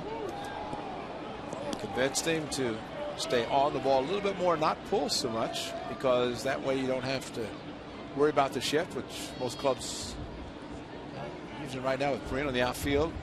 Lowry's played a normal position at shortstop. Perino way in the outfield.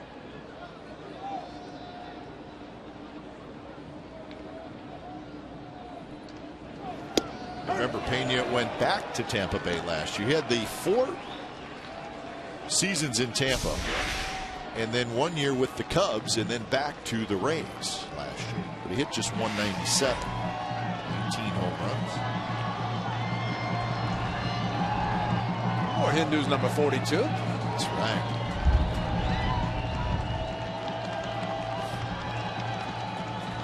So 1-2 the count. Long look by Malone. Now he's ready. And there's a base hit to left field. A fastball, and Pena just went right with it. So a nice job of hitting by Carlos Pena. He gets his 4th RBI, and the Astros are on the board.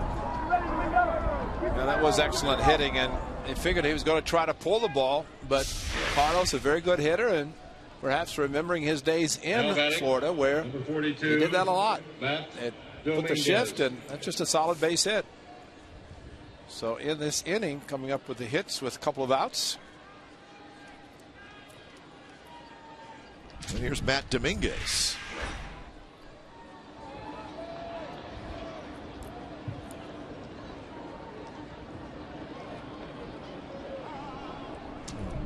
Malone's going to step off. He was breezing along, facing just 1 over the minimum through 3 innings, but the 3 hits and a run here in the top of the 4th.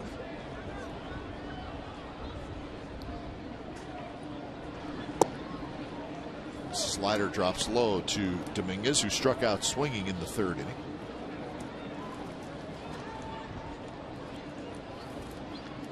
Well, pitcher, unless he is near perfect, which there are pitchers that do it, but you start to struggle a bit. You try to minimize a big inning. In this case, 3 hits in the inning, including a 2-out RBI single. Right field, foul territory. It'll bounce right near the Astros bullpen. So the runners will head back. With the great Dave Stewart, so many great outings, especially in the month of April. Stu would get into trouble, and a lot of times he might give up a hit or a walk or something, but he never really let an inning get out of hand. Try to keep it as minimal as possible. Well, a crooked number usually ruins you as a pitcher. Like a 6th spot for Eric Dard in the 1st inning. Fouled straight back.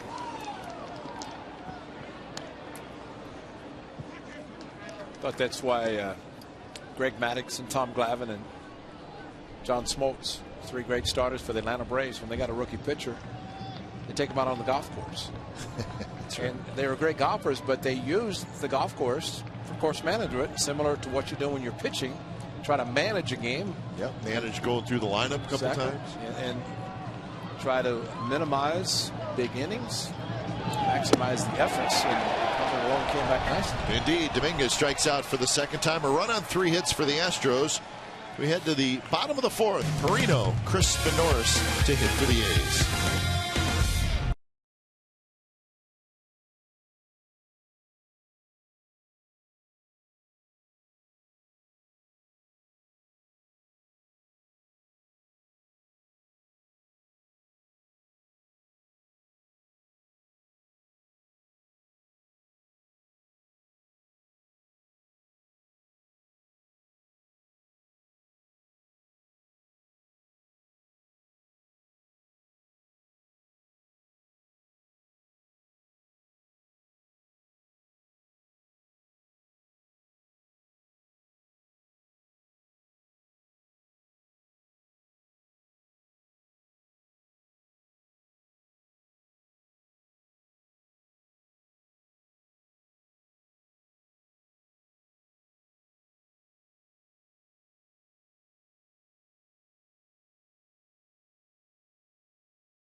Here at the Coliseum, 6-1. The A's lead the Astros with Perino to lead it off.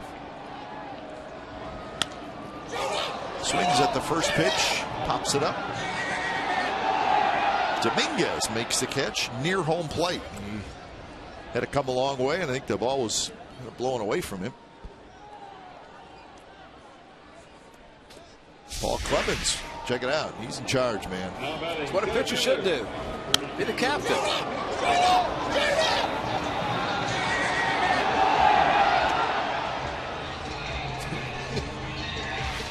I like it when the guys point. They know it's up there. It's up there somewhere. Clemens is all over the place. He's so aggressive that everybody thinks he's going to catch balls that he doesn't catch. But you'd like to see the aggressiveness and pitchers taking charge. Well, I'd rather have him do that than just stand there. That's right. And point. Stand on the mound and point. Top of the order, and Coco Crisp. Fastball for a strike to Crisp, who walked and scored in the first, and then later in the first, he flied to center field.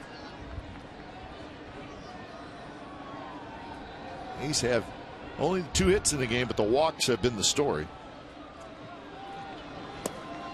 A's walked 4 times, make that 5 times in the first inning, and 4 of the 5 scored.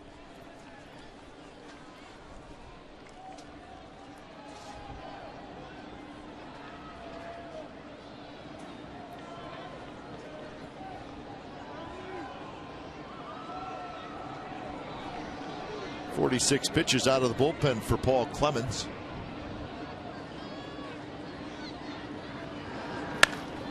And that one's fair.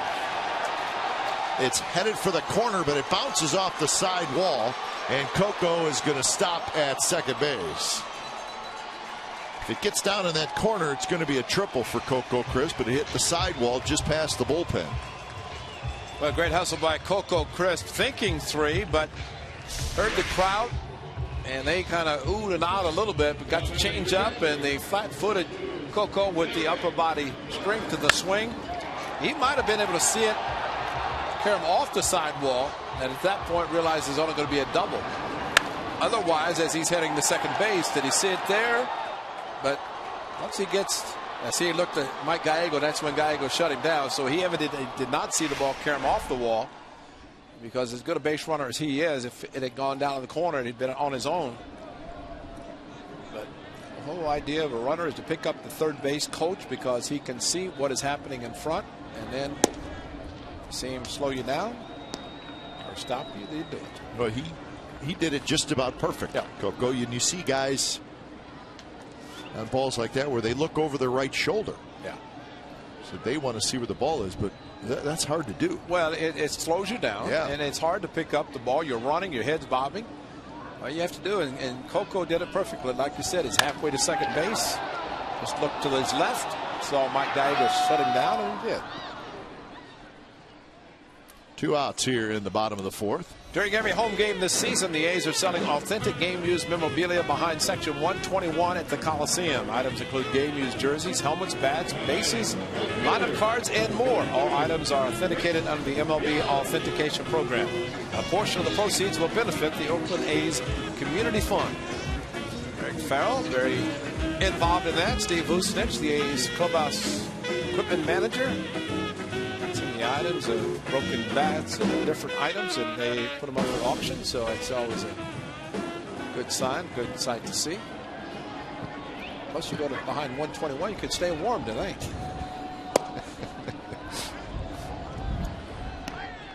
Have a hot chocolate. Can you get some? Oh, man, that would be good right now. I'll buy you one. Come on.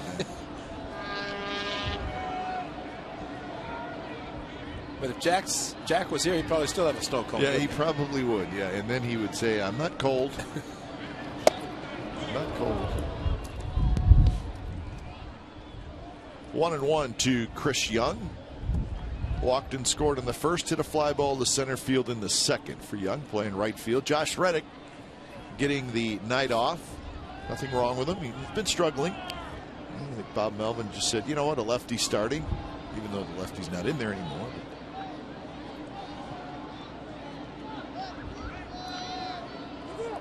Coco dancing around.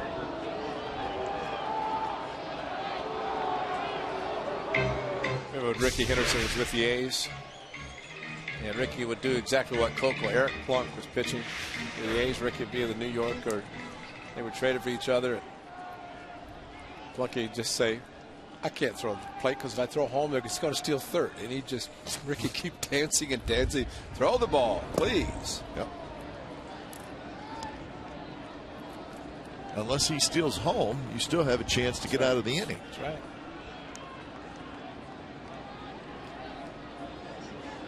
He stole home a couple times. He did.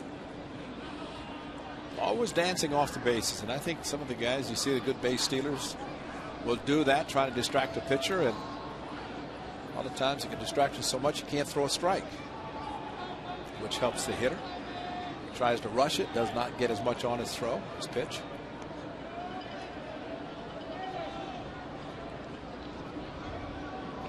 Altuve trying to hold Coco close. Castro flips the mask. He's going to have just enough room. Side retired. So Paul Clemens doing a nice job out of the bullpen. We're through 4 innings from the Coliseum. 6-1 Athletics.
Ronnie Cedeno.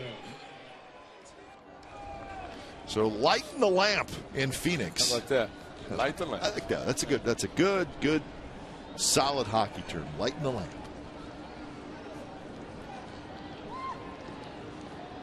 Top of the 5th inning, and Ronnie Cedeno to lead it off. Malone drops a strike. Astros got a run last inning on 3 hits. It was an RBI single by Carlos Pena.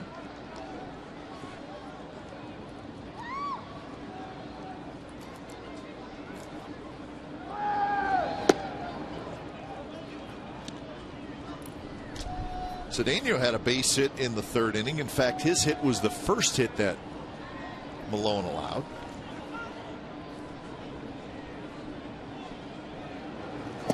Changeup and a dandy, 1-2. Tommy Malone is so good. He has a good curveball. But as good as he is, he can throw 2 pitches, fastball, changeup. No question. And you can say, well, it's 50-50, but that 50-50 doesn't work out that well, especially when the changeup looks exactly like his fastball. Come back. Skied into foul territory. Donaldson will watch it drop into the dugout. Normally a ball like that will come back to where it's playable, but the wind might have taken it. But A.J. Griffin's long hair is tucked underneath the sock hat. Walt Horn's got a sock hat on to cover his ears. When Walt has one on, you know it's cold. It's Walt. Come on, Walt. What are you doing? Look like you're cold. He's a good man, Walt Very Horn. good man. Exactly. Another pop-up. This one will be playable as Moss has it. So 1 away here in the top of the 5th, and that gets us to our AT&T trivia answer. Who was the last Oakland Athletic to wear number 42? The crafty left-hander out of the bullpen, Buddy Groom. Yep. Changed to number 24 after number 42 was retired in 1997. So the gentleman in the stands with 42, probably Dave Henderson's, because Dave Henderson wore it, 42 when he was with the A's in the late 80s. Mariano Rivera, the last to wear it, still able to wear it. Robinson Cano wears 24, 42 reverse because he was named after Jackie Robinson. Swing and a miss on the changeup. Brandon Barnes. I just think if Jackie Robinson made half of what Robinson Cano is going to be paid with his next contract. Wow. Deservedly. He is a great second baseman. And right now, with the Yankees banged up a little bit, he is their star. I'm guessing that he stays there. I think so. Changed agencies too. I don't know anything more than anybody else does. I just think he'll end up staying. Well, it's rightfully so. I mean, Yankees will do everything to keep him. They should, and he should stay because he is a Yankee. I mean, you could say he played alongside Derek Jeter, the captain, who will be a Yankee his whole career. I think any type of player, and I think talking yesterday, you mentioned some of the players that signed long-term contracts. Justin Verlander. And, of course, King Felix Hernandez with Seattle, a couple of pitchers. It's important for a player to be able to stay in one uniform his entire career. So when he goes to the Hall of Fame, there's no question about what hat he's going to wear. The team that he's only been with. And Tony Gwynn, Cal Ripken Jr., George Brett, a couple of 3 guys stand out lately. That Barry Larkin, I guess. Also, Ron Santo. See, done for about a year. That's right. Malone grabs it, and that's out number 2.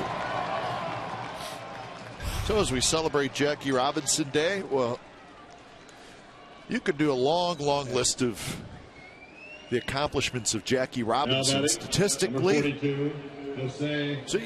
So he played 10 years in the big leagues.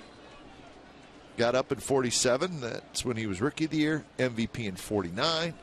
Dodgers finally won a World Series in 55. Remember, they waited a long time. Beat the Brooklyn Dodgers. They came out west for the 58 season. Hit well toward right center by Jose Altuve, but Coco Crisp has it, and that's a 3-up, 3-down inning for Tommy Milone.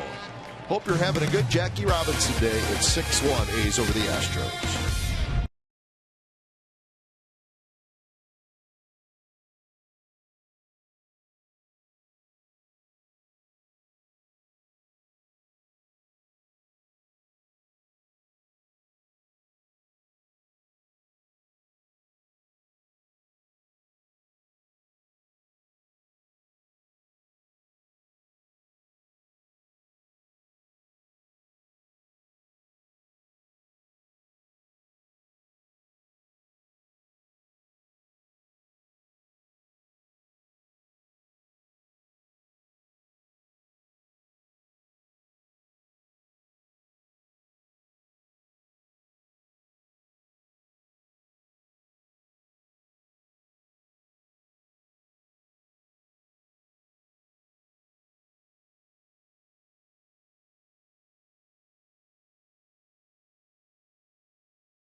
Brought to you by Cache Creek Casino Resort.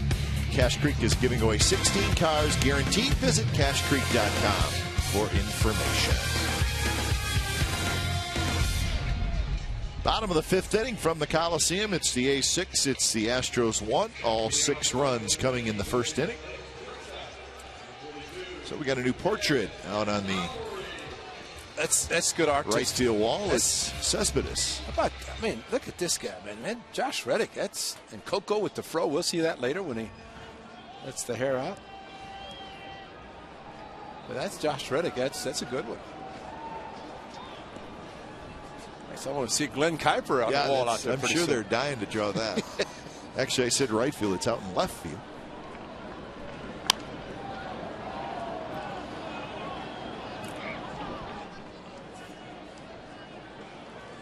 Lowry, Donaldson, and Moss against Paul Clemens.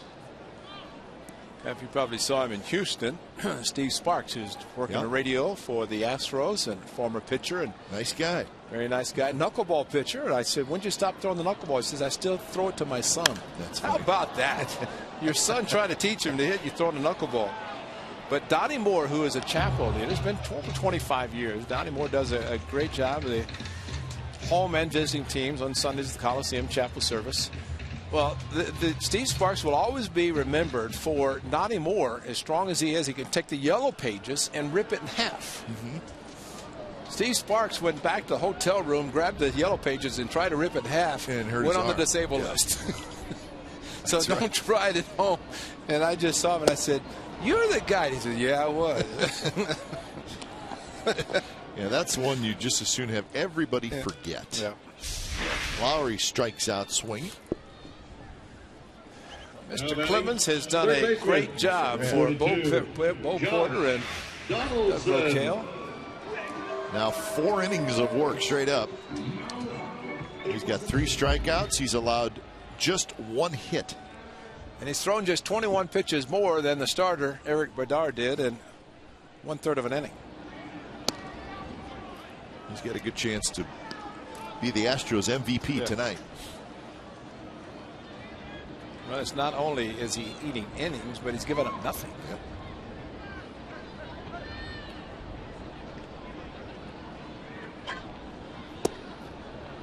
Just a touch low, but a pretty good pitch. 2-0 to Donaldson. Walked and scored in the first, hit a fly ball to center field in the second.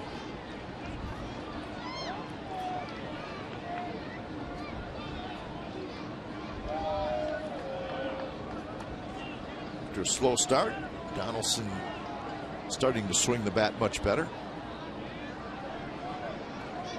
He started 3 for 25. I think the biggest thing for Josh Donaldson is to know that his defense at third base is good enough. It's going to keep him in the lineup, which if he starts slowly swinging the bat, the ability to play solid defense will keep him in the lineup, and the bat will eventually start doing what it's capable of doing.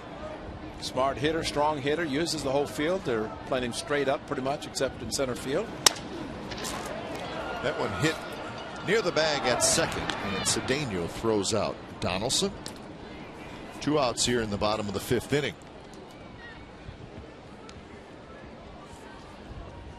As we mentioned earlier, the Twins beat the Angels tonight 8-2. So the Angels are now 4-9 on the year.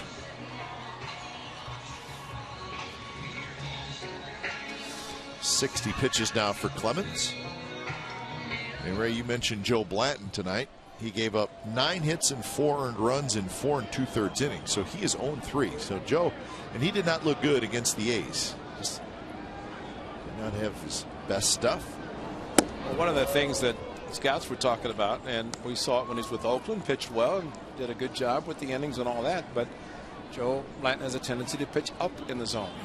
You want to try to keep down, and he's got a good curveball, good changeup that are down, but when he elevates his pitches, they get hit, as was the case at Anaheim when he faced his former team, especially Brandon Moss. Threw him a changeup, and he hit it in the right field bleachers. Big hit tonight for Brandon Moss as he got a big 2-run single off Eric Bedard. Boy, after Bedard struck out Lowry, if he could have gotten Moss and maybe even as lucky to get it to double play, 1 run would have been all he would have given up. Instead, Moss hit the 2-run single, Fryman the 3-run home run, and here we have it. He's enjoying Mikey's album spread already. Much earlier than he anticipated, yeah. I'm sure.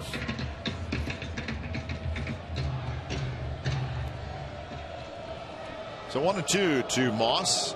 Picked up RBIs 11 and 12 with hit that 2-run single in the first.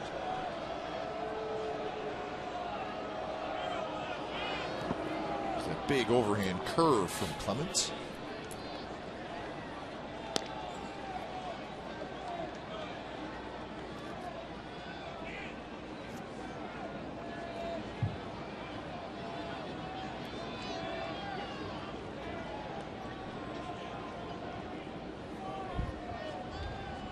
Young ladies enjoying the ball game tonight.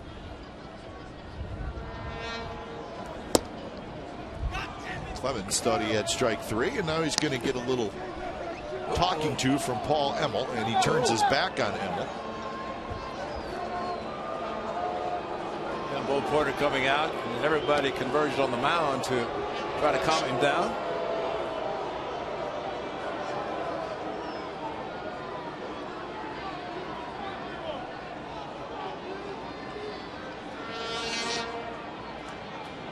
Clemens thought he had strike 3 called on a pitch. Well, it's one thing to hit at the dugout, but once it's called the ball, you just go back to the mound. You don't say anything, and now Bo Porter may be waiting for Paul Emmel to come out. Sure. I think as long as he's been out there, he knew eventually Emmel would come out.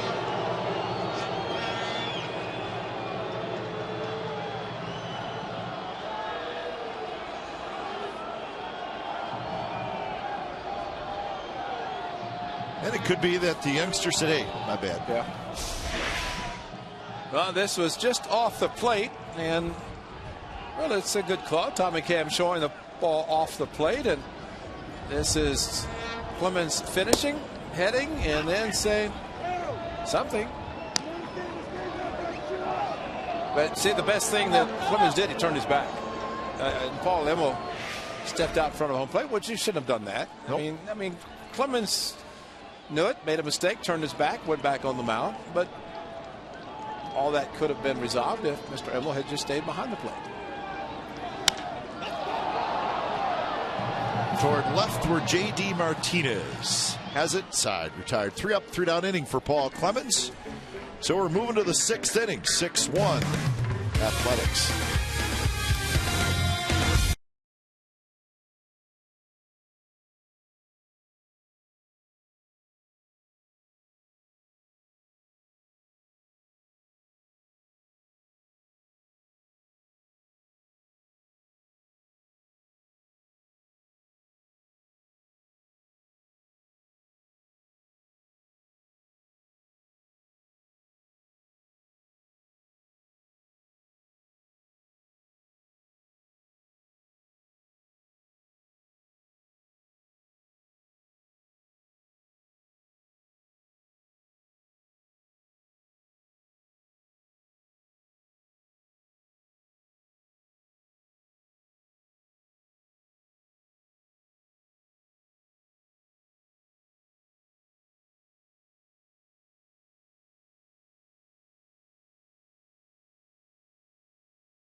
How about Tommy Milone tonight? Look at this setup. Fastball inside, pulled, but watch it. Pull the string, change up, great pitch, strikeout. Same with Chris Carter, fastball inside, and then the big guy got the change up. So Tommy Milone, basically what he's using, fastball in, change up away, and that is a great way of pitching because those 4 pitches, 2 fastballs, 2 changeups, all came out of the same slot. They all look like fastballs. Only pulled the string twice to get the strikeouts. He has 6 tonight. A lot of first pitch strikes. Facing Maxwell, Castro, and Carter. Pitch number 72 coming up. It's lined foul into the seats down the left field line.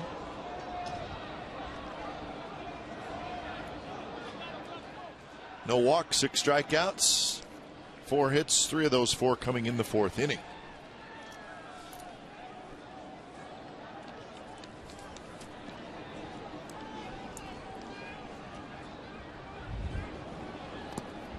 Lays off that changeup. Red Sox beat the Rays today 3-2 at Fenway. Bailey blew the save in the top of the 9th. The Red Sox scored a run in the bottom of the 9th, and Vito Bailey got the win. Did Hanrahan's hurt? Something happened. Yeah. Maybe an injury that he had last year. You're right. He was a closer, but had a blown save just recently. A blown save and a loss. Ryan Dempster pitched extremely well for the Red Sox today, coming over as a free agent to Boston. 7 innings, 10 strikeouts, just 1 earned run. The blown save cost him a victory.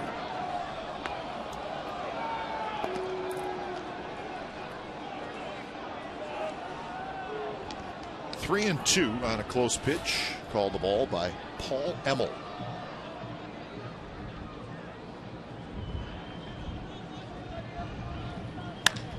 And that one's drilled toward left center field, and nobody's going to get it. Hits right at the base of the wall.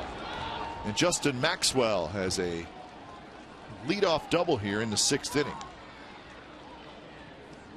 3-2 fastball from Tommy Milone to Maxwell. If this game had been a little bit closer, it might have been a 3-2 changeup, but that was a fastball center cut, and Maxwell looked for it, got it, and crushed it. But that's the difference of the score, and Tommy Milone just basically saying, here it is, I'm not going to walk you, I'm not going to take a chance, you will not swing at my changeup, and decided to challenge him, and Maxwell won the battle. Something that I'm sure Tommy Milone will remember for future. Here's Castro. He's got 1 of the 5 hits, and he has scored the only run for Houston.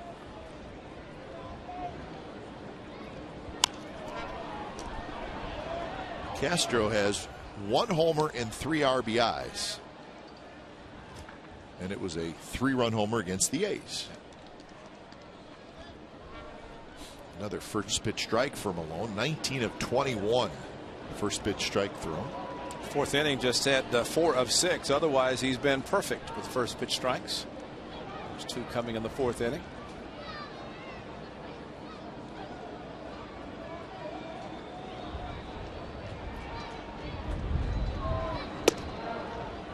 Breaking ball just a touch high. 1-1 the count. An occasional breaking ball from Tommy Milone, but not a lot.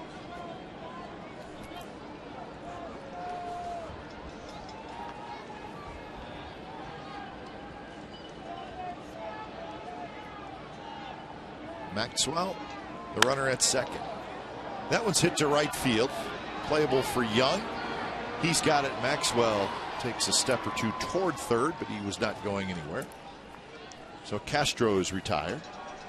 He's doing a good job of setting himself up to throw in the event Maxwell decided to take off. He did not, and not surprising, but you always want to see an outfielder set up, and he caught the ball, couple of strides, and Maxwell a little fake towards third. Now batting, and number 42. Derek Norris doing what he needs to do as a catcher. Is Tommy Milone ran over behind third base to back up. Throw that did not occur, and so Derek Norris went out to let him catch his breath. Pretty even breakdown for Milone.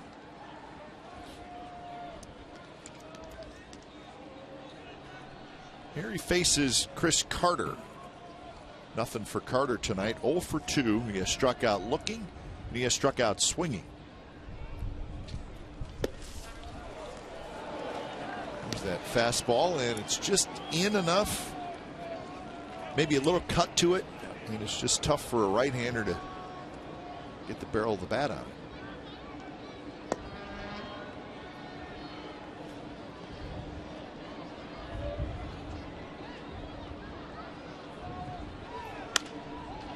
Jammed, and he loops it foul. So now Malone is nicely ahead of Carter, 0-2. Bo Porter said it best, as much as he had trade Jed Lowry, what they were going to get for Lowry, and this is one of the guys right here. Brad Peacock, the other. Lowry, of course, with the Astros, acquired by the Athletics, and Max Stassi, very good catcher, involved also. So the Astros got 3 very good players for Jed Lowry, who has been outstanding for the A's. Broken bat toward Perino, who is playing behind second base. Out is recorded, and Maxwell goes to third. And there was a broken bat that needed to be avoided. Now batting, number 42, J.D. Martinez. In the kitchen, maybe even the refrigerator, someplace in there, because that bat was sawed off big time. Chris Carter, we're just wondering, Tommy Malone doesn't throw 100 miles an hour, but he can spot his fastball and he can change up on his fastballs, and he's got him all over the place with a couple of strikeouts and a broken bat. Here's J.D. Martinez. Good pitch there. Martinez a ground out in the second. Then he had a bloop single in the fourth, and that kept that fourth inning going. And it helped the Astros get their first run.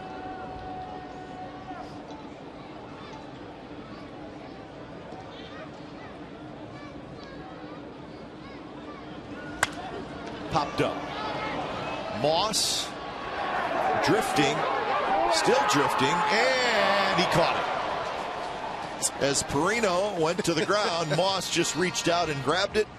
Side retired. So Maxwell is stranded at third. Bottom of the sixth coming up.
Brought to you by Chevron, care for your car. Brad Peacock against A.J. Griffin. Peacock pitched against the A's down in Houston. A.J. Griffin off to a nice start, 2-0. Remember, he went 7-1 last year. So Griffin has experienced quite a bit of winning in his short time as a big leaguer. We'll have that game for you right here on Comcast Sportsnet California. And there is Brad Peacock. So join us tomorrow night for Game 2 of the series. Wednesday is a day game, 12:35 first pitch. That'll be radio only.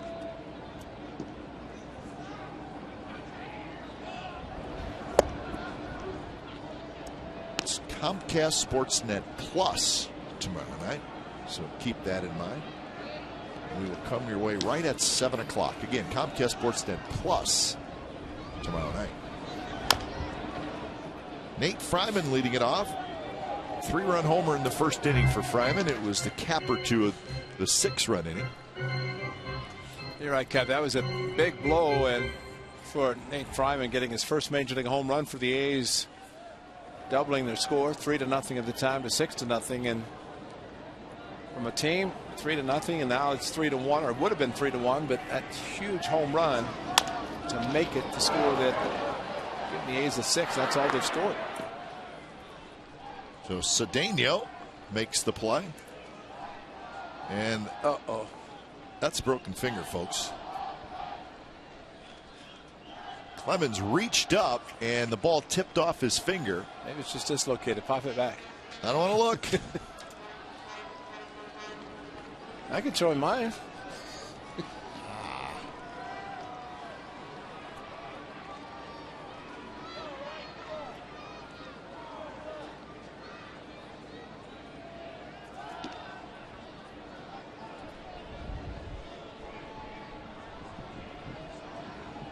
Might have just dislocated it. Well, if he stays in there, he's a gamer. He's not going anywhere.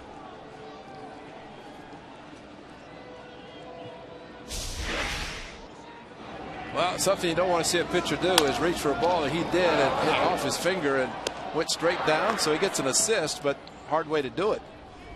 And that's the finger. That's yeah. And he's pointing. Yeah, this is what it looks like. Come out and pop it back. I think it's just dislocated.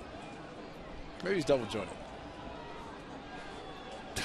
I need a cup of coffee. I broke my finger in Chicago. Yeah. Which one? That one that points in the opposite direction? But that was the second year that I broke it. I'd broken it in AAA. Broke it in Chicago.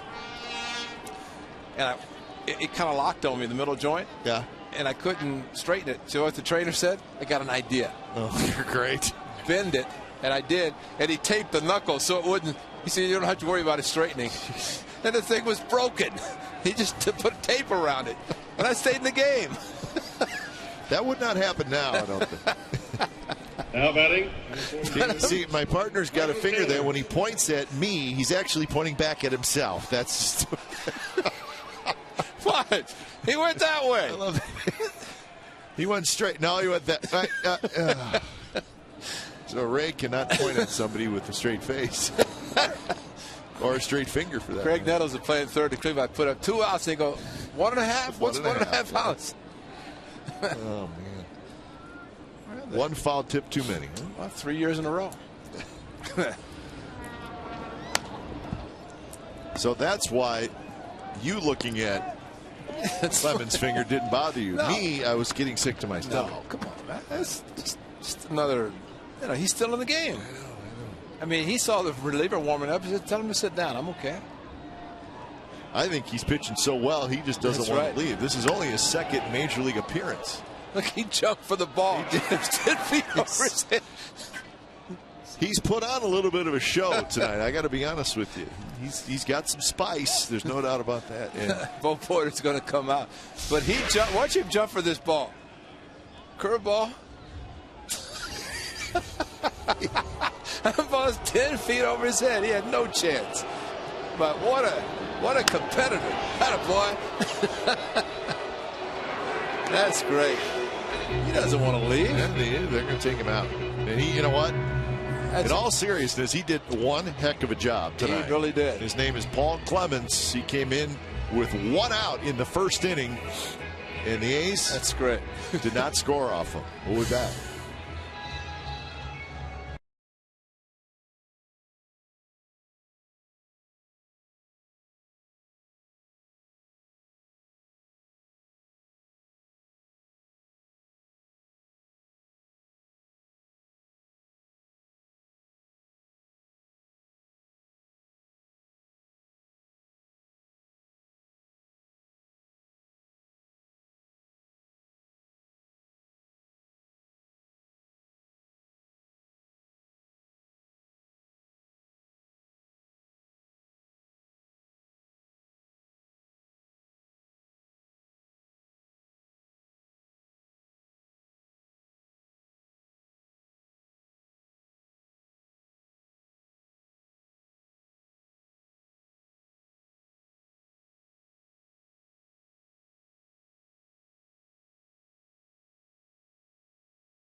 authority of the Oakland Athletics and may not be reproduced or retransmitted in any form, and the accounts and descriptions of this game may not be disseminated without the express written consent of Athletics Investment Group, LLC. Now ready, second baseman. There's our guy. Paul Clemens, remember the finger? Trying to watch this. Yeah, I'm good. That's great. That's a gamer for you. He is. I mean, I like him. Nobody likes to hear the term old school, but that's old school right there. Just put some tape on it, put some rosin bag, pine tar, give him an aspirin, let's go. New pitcher is Xavier Cedeno. When it's time for a change, think Speedy Oil Change and Tune-Up, your oil change, tune-up, and smog experts. Xavier Cedeno. His 4th appearance. One of those appearances was against the A's in Houston, and he got knocked around. So that is why the ERA is sitting at 12 for Xavier Cedeno. I mean, you face 7 batters, you don't get an out. That will elevate your ERA considerably. Yeah, he pitched, I think it was on the Friday night game, and he got knocked around. And he came back and he pitched on Sunday, and then he pitched pretty well. It was the 3-game sweep by the A's. 2-1 to Perino.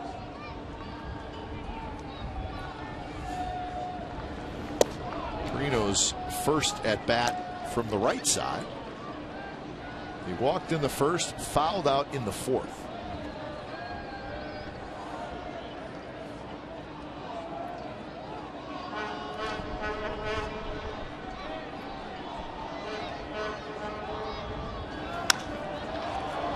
To right field, and Barnes goes back over, and he reaches for it right at the last minute, and he made the catch.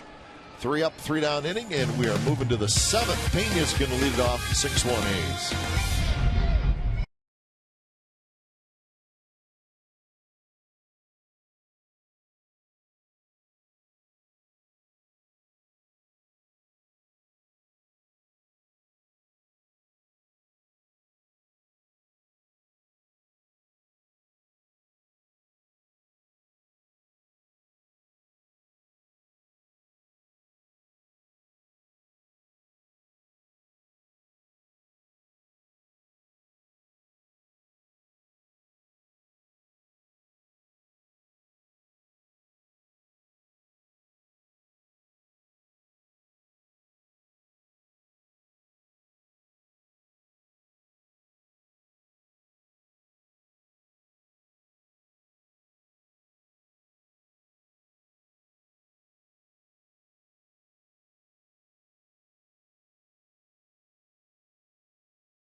Chevrolet. It's Sunday, April the 28th. The event features a pregame festival, an on-field parade, and 7,500 kids will receive A's wristbands. For more information or for discounts on groups of 25 or more, call 510-638-GO-A's or go to oaklandathletics.com/Little League.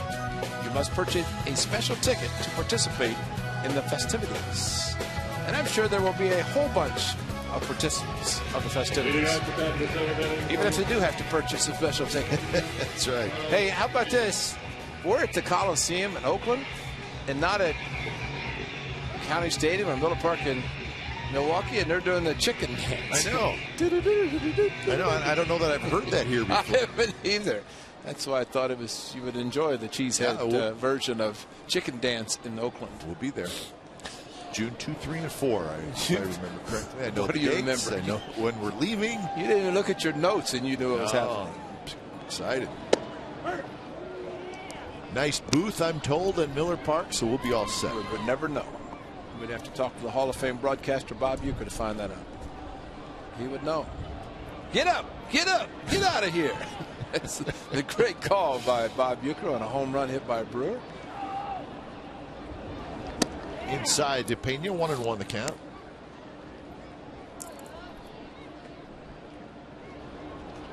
Good start so far for Malone as he's pitched into the 7th inning.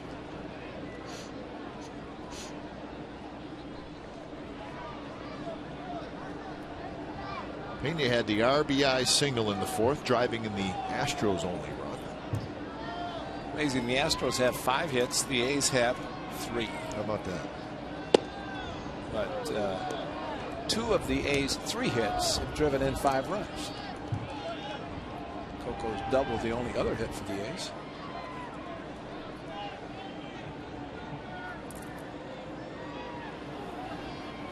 Pena will be followed by Matt Dominguez and then Ronnie Cedeno here in the 7th. Pena, bunt attempt. Malone picks it up. His throw is wide and goes past Boss, and Pena's going to be aboard. And it's going to be a base hit. A little bit of a sneak attack by Carlos Pena. You just don't think he's going to bunt. And then on top of that, Ray, you have the shift that's on for Pena. But he was just trying to push the ball over towards third base. Tommy Malone did a great job getting to the ball. And a good throw. He's going to get Pena.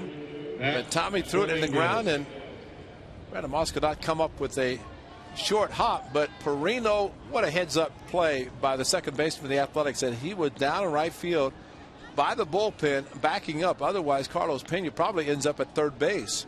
There's Perino on the back of your screen, hustling over behind the first baseman. See where Carlos Pena was running? So if Tommy Malone had hit him, it'd have been out. But the ball on the ground. So it goes as a hit. That's hit number 6 for Houston.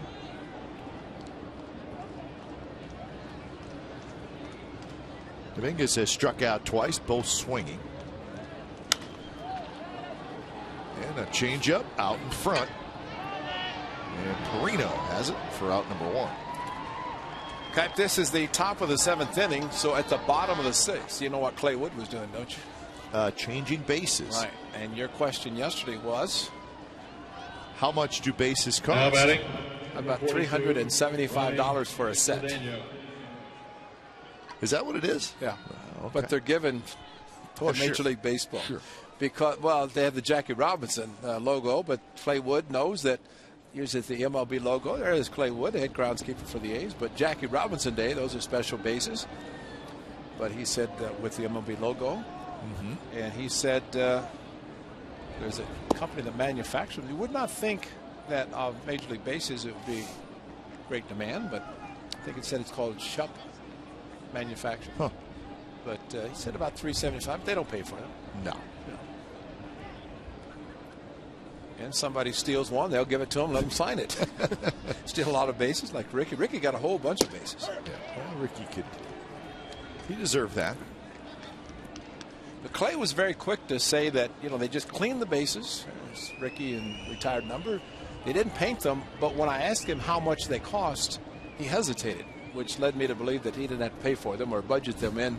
He would know. That's true. That's right. So he had to think about it for a moment. Lowry in the hole, throws to second to get the out there. So Cedeno reaches on a fielder's choice. Pena is gone, and that's out number 2.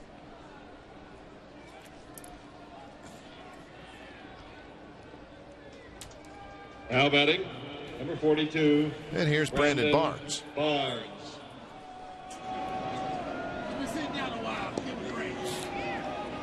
So Sean Doolittle starts to loosen up. Well, normally a game like this, and wouldn't even be thinking about pitch count, but Tommy Malone getting ready to pitch, make his 94th pitch. But you talk about efficiency. I mean, every hitter except 2 in the 4th, he started the first pitch strike. Except that one. You knew that was going to happen. Of course. It's our fault. Yeah, right. He just couldn't throw a strike when he needed to.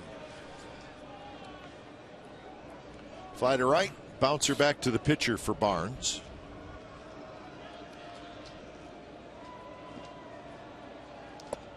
And a changeup and a swing and a miss. old equalizer, and this is a good one. Pulls a string, and man, it's a good one, especially the location of down, and hitters just cannot do anything with it. So frustrating for a hitter to constantly get changeups like that and have no chance of making good contact. That one shoots toward the right side, but foul.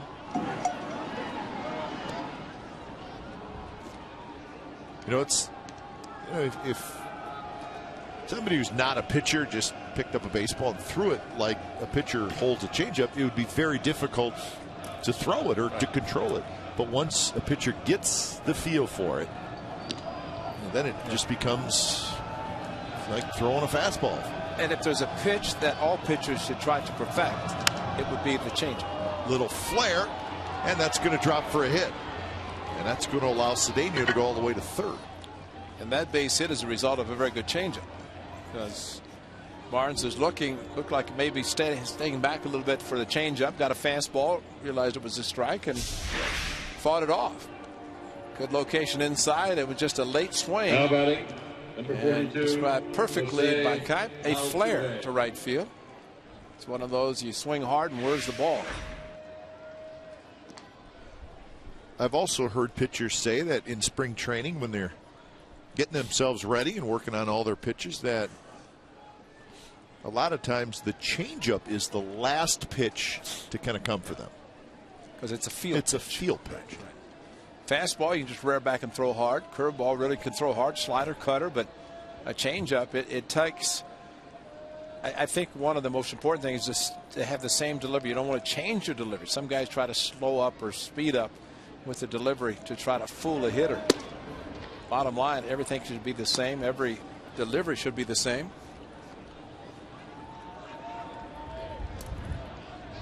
So Altuve is 0 for 3. He steps in. Chance to knock in a run. There's a ball loose out in left field.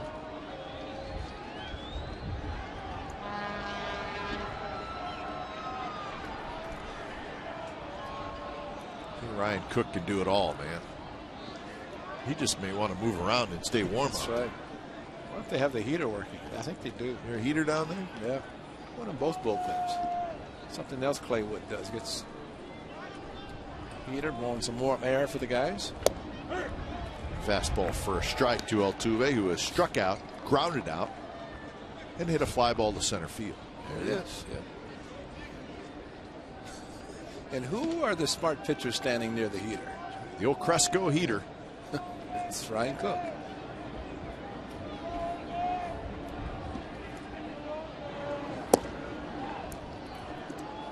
Now, if you stand too close to that thing, get a little toasty. Now, Bert Blyleman would have loved it. He was the prankster, and he'd give hot foots. Well, you can give a lot of big hot foot with that heater. There's the Astros. They got a bad idea. Going in underneath the bench and warming up everybody and everything. Base hit Altuve, and that's going to get an Astros run home. So it's 6-2. Another 2-out RBI hit, and Bob Melvin. That's it. And we said we would not see a smile on the skipper's face until the 27th out, and it's one of the reasons. And Astros, with the A's not able to add on to their 6 runs, Astros are trying to make a game out of it. So Tommy Milone goes 6 2/3 innings tonight. He was very good. He gets a nice ovation from the crowd. So Doolittle coming in. He's going to face Maxwell. We'll be back.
California is brought to you by Xfinity, home of the most live sports.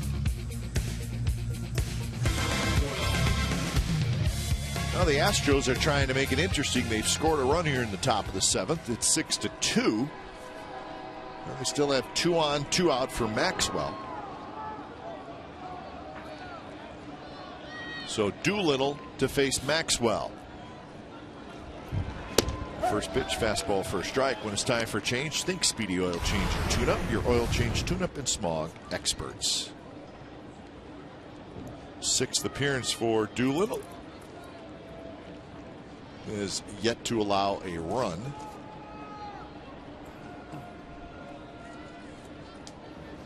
Swing and a miss. There's the good Doolittle fastball with late life. Jumps a little bit right at the end. See it take off. Can't teach that, Ray. No, you cannot, and especially that's a great changeup from Tommy Milone. And you like to bring in somebody exact opposite of a pitcher. In the case of Milone, who's fastball, changeup, and Tommy. This guy just comes in and rears back and throws hard. That was 92, 92, and now 93 with the fastball. Excellent job by Tommy Milone. 8 hits, a couple of runs. Still responsible for those, but no walks and 6 strikeouts. A very good outing for the A's lefty, looking for his 3rd win. So 0-2, Maxwell with a double in the 6th inning. And he blew it right by him. All fastballs. Maxwell sits down. Astros get a run. 7th inning stretch from the Coliseum. 6-2 A's.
Marathon across the NBC family of networks at 10:30. Turn over to Comcast Sportsnet Bay Area for Sportsnet Central with Dave Feldman and Ahmed Fareed. Then at 11 p.m. watch NBC Bay Area News with Raj Mathai and Jessica Aguirre. 6-2 the A's lead. It is the bottom of the 7th inning. The A's scored 6 in the 1st inning. And the Astros with 1 in the 4th and 1 in the top of the 7th. So he's trying to start a new winning streak after putting together the 9-game win streak, but then losing to the Tigers on Saturday and on Sunday.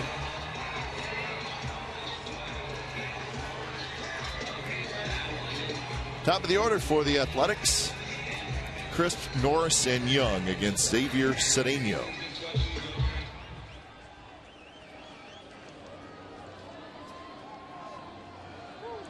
Crisp with a walk, a fly out, and a double.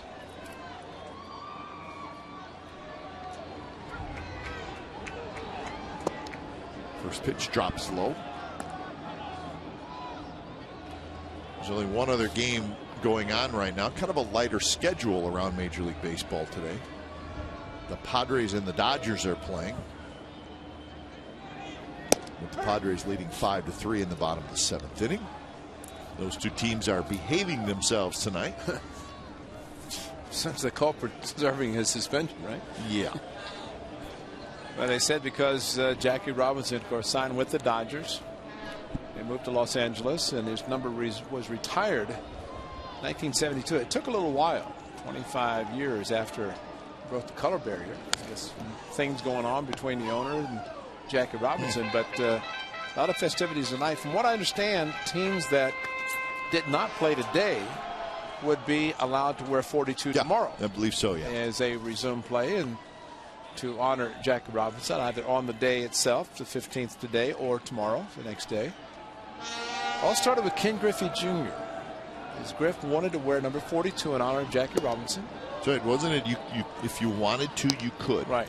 And Griffey asked the commissioner, Bud Selig, if he could wear number 42. And it kind of started, snowballed from there to the point that they decided to retire the number permanently. With the exception of the players still wearing it. And then, of course, Mariano Rivera. Mo Vaughn wore 42. Dave Henderson, as I mentioned. And Buddy Groom, a lot of guys would wear number 42. It's really a pretty cool thing if Absolutely. you think about that. Everybody wears that number one day. And there are some, and maybe many, who say that the late Roberto Clemente's number 21 should also be honored like Jackie Robinson's number 42 for what he did to the Latin America players. Dominguez guns it across. Coco hustling down the line. I wish I would have seen him play. Yeah. Because the highlights are sure fun to watch. There's his base stealing ability and very aggressive, and I think Barry Bloom wrote a nice article on how they didn't like the fact that he initially was signed by the Dodgers and Branch Rickey signed him, but the more he helped the Dodgers win, the more they liked him. And that usually is the case. No matter how person you are, if you help a team win, you're going to be liked, especially by the team that you're playing on. Well, they probably wondered, and let's face it, the white players probably wondered, is this guy any good at all? Exactly. And then they realized that he was really good. And then they started finding out about the players in the Negro League who were not allowed to play. Josh Gibson in particular said he was the strongest and most powerful catcher ever, and but really never got a chance to play. Satchel Paige played very, very late in his age in his career. And how about, Ray, Larry Doby was the first in the American League, and really only a couple months after Jackie Robinson. Maybe less than a couple months. I know it was not very much after Robinson first played in the big leagues. You're right, exactly. Larry Doby did. So, you're a couple months away from it being Larry Doby instead of Jackie Robinson. Right. But I don't know that Larry Doby gets enough credit for. Well, he doesn't. He doesn't. And there have been people who said the same thing as you just said, that he was that close to Jackie Robinson. But I still go back to Don Newcomb. He said there was only one player and thought that could handle the abuse, and that was going to be Jackie Robinson. And that's why Jackie was kind of the chosen one to be the player to represent the black community, African Americans, and he was signed by Branch Rickey and took the abuse, and a lot of people appreciate what Jackie did. Ty Waller was born in '57, and he spoke highly of Jackie Robinson, what he meant. Yeah, he was a terrific football player at UCLA. 42. Rachel Robinson, who is in Los Angeles tonight, as they had the big ceremonies with Magic Johnson, down the owner. Kareem Abdul-Jabbar was there as well. Maury Wills, Don Newcomb, guys who are working for the Dodgers. And it's too bad. He passed away very young. I think they said 4 months after his number was retired by the Dodgers in '72. So it was not long after. And a very young man, too.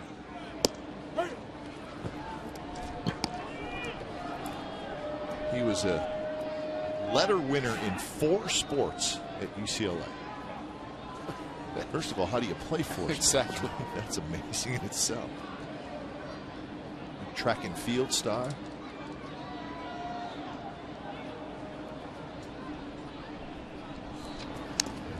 Young rolls it back to the screen. So Norris with the 1-out walk here in the bottom of the 7th inning. That's the 7th walk the A's have received tonight.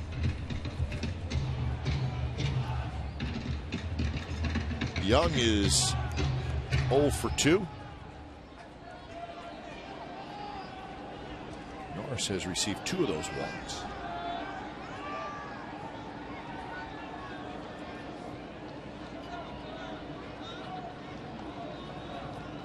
Xavier Cedeno, third pitcher of the night for Houston.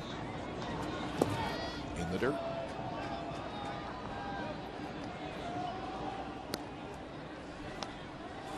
So I would imagine Josh Reddick will be back in the lineup tomorrow night. Trying to get his bat going.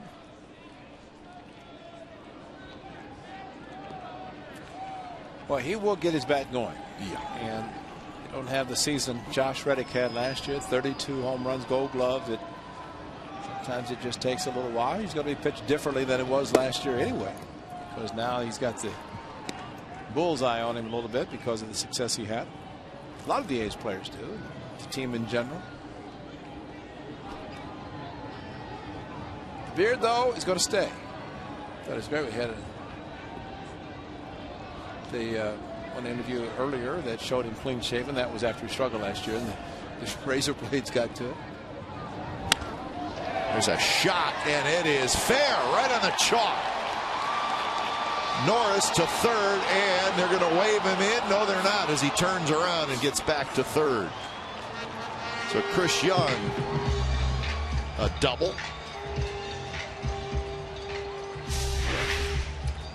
Jumped on a very good changeup, stayed back, did Chris Young, down on the corner, just barely fair, maybe on the line, on a 2-2 offering, and Derek Norris was hustling hard. See some chalk, a little bit. See the white go up in X mode. But Mike Gallego, you saw him hold up Coco Crisp on the double because he was watching the right fielder. And this time, Gags positioned himself down the line where he could see Derek Norris and also see the ball down in the corner. And as he saw the ball coming in, knowing that it was going to be too close, could not send Derek Norris, so he stopped him. And so Gags all over the place at third base, even with batting gloves to keep those fingers warm. That's right, he's warm. That's what we should have brought with gloves. Why didn't you talk to Voos about getting some batting gloves? We didn't want to ask for too much. Right up the middle, that's going to get through in the center field. Lowry with a hit, and 2 runs are going to score. So Jed Lowry with the infield in just rolled one right past the mound into center field. 8-2 Athletics.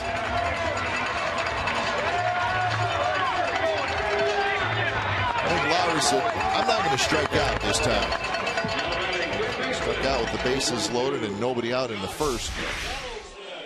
Well, just a good job of hitting and breaking ball a little bit towards the end of the bat, and the pitcher Cedeno with the ball just to his right, could not handle it with the infield in. That's a great way to hit, because with the infielders in, just hit the ball hard on the ground, take a chance of it getting through, which it did. And Mike Gallego always aggressively sending Chris Young, who read it perfectly with the ball in center. So Lowry gets RBIs 9 and 10. So it took a little while, but the A's scored 6 in the first, and another walk starts this inning with 1 out, and Derek Norris, good at bat, he comes around to score. 7 walks, 5 have scored tonight.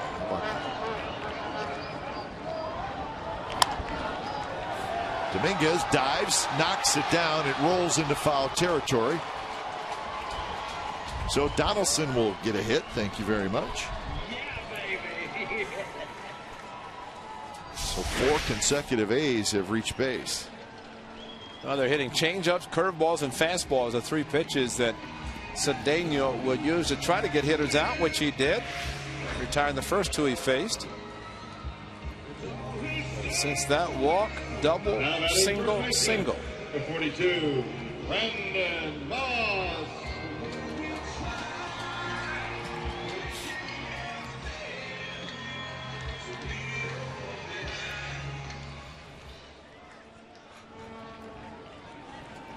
Moss with a 2-run single in the first inning.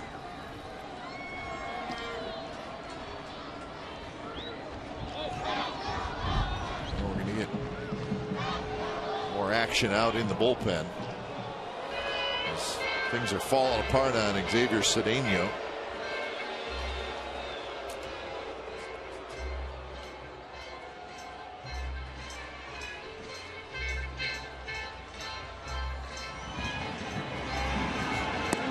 Embrys starts to throw.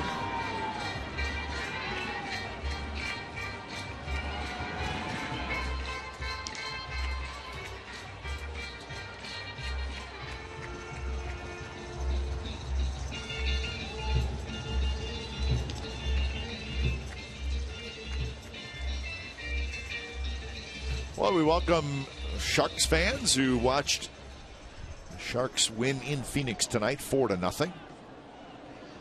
A's winning 8-2 against the Astros. It's the bottom of the 7th inning. They've scored a pair here in the bottom of the 7th.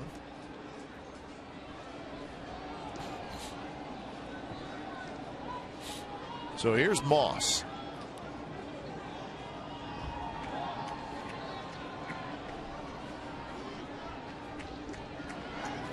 And a slider. And Moss swings and misses. Fryman will be next.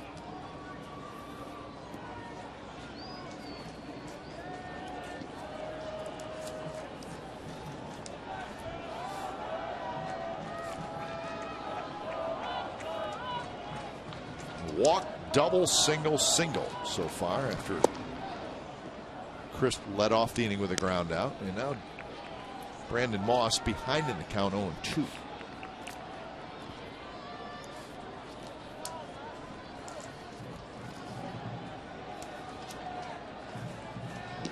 Moss hitting in the 6th spot tonight for the A's.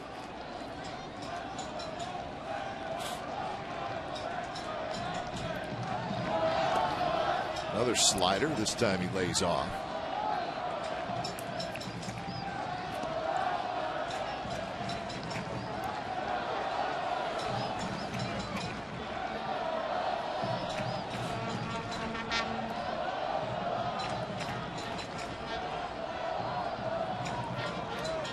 The A's had 3 hits through the first 6 innings total. Well, they've got a bunch of walks.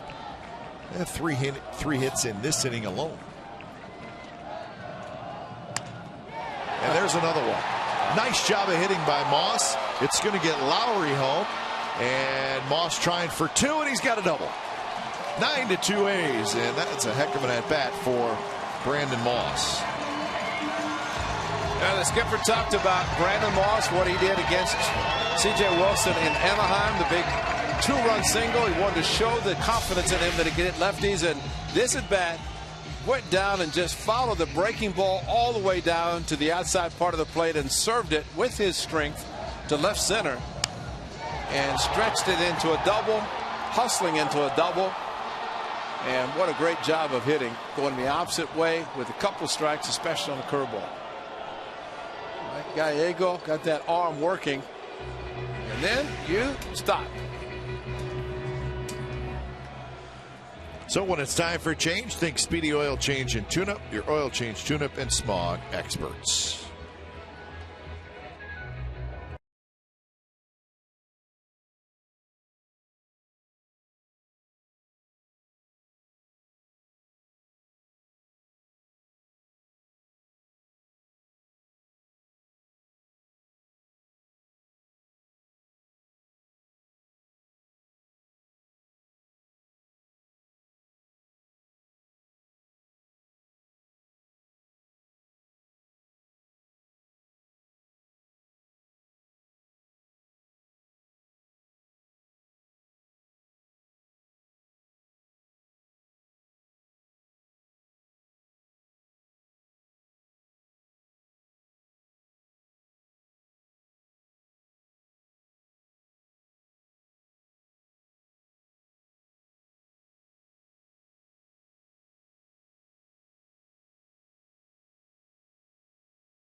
here in the bottom of the 7th inning.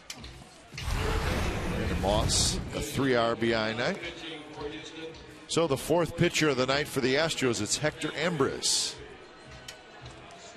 He's going to face Nate Fryman.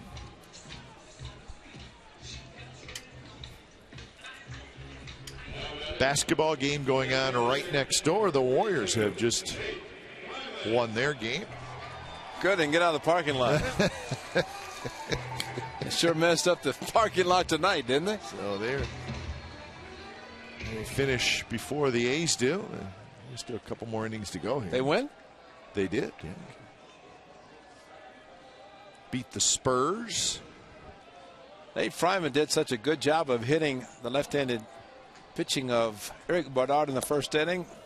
Bo Porter said, got to bring a righty in. Got to bring a righty in. 3-run homer by Fryman, well into the seats in left field in that first inning.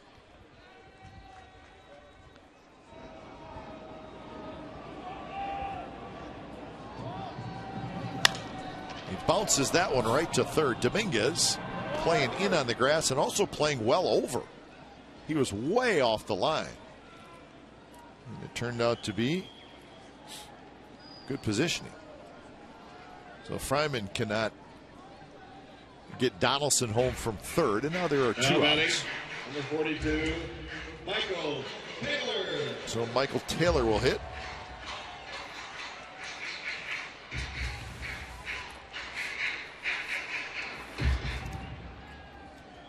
Taylor, 2 fly balls to center and a ground out to second. Facing Hector Ambrose. First pitch, fastball right there for a strike. That's the one to just load up and say, he's going to throw me a fastball and I'm going to crush. Swing as hard as you can. And that would have been a great one to swing at.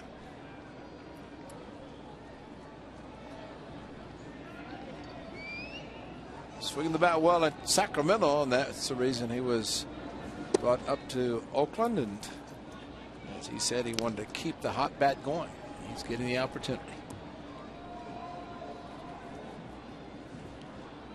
My fingers are getting numb. Yeah? It's that cold. That one finger straightening out, it's so cold. No.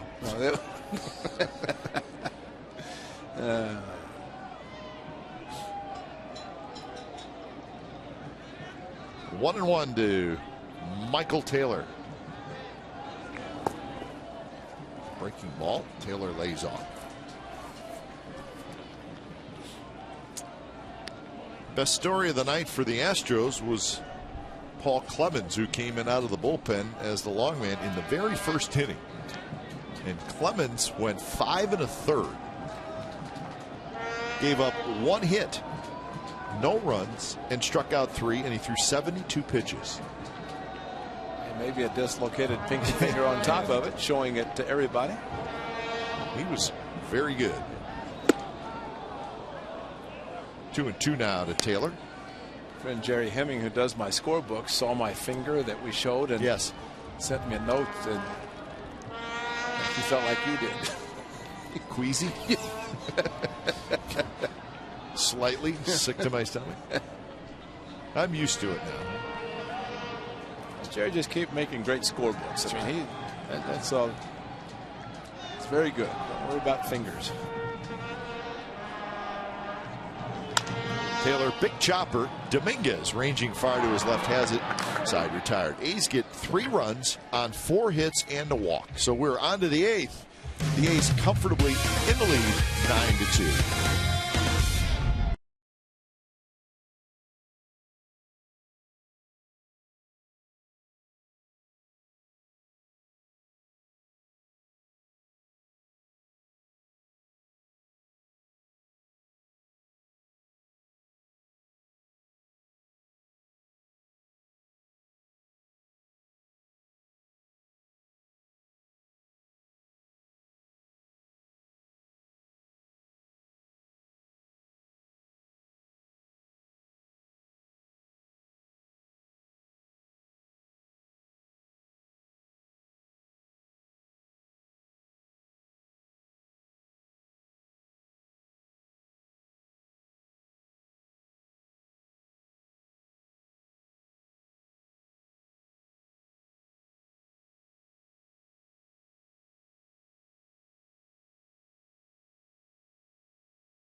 Be sure to log on to csncalifornia.com and stay up to date on everything athletics with insider Casey Pratt. That is not Casey dancing right there, although that's the way he dances. Follow Casey on Twitter at Casey Pratt CSN. Log on and read Casey's news and check out his exclusive videos all season long, only on csncalifornia.com.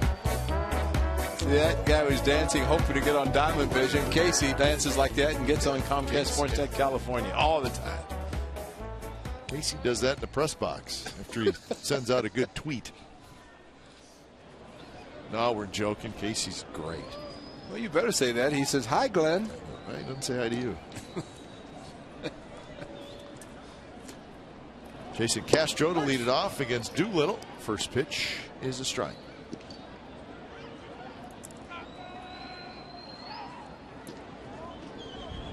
Base hit for Castro and a run scored in the fourth inning. He has also grounded out and hit a fly ball to right field.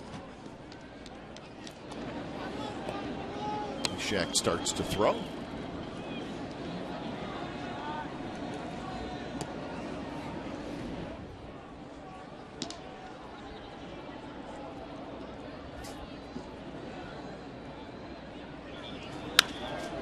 High fly ball.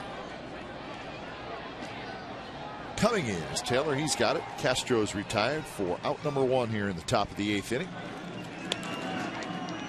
That's Wesley Wright, the left-hander, getting loose.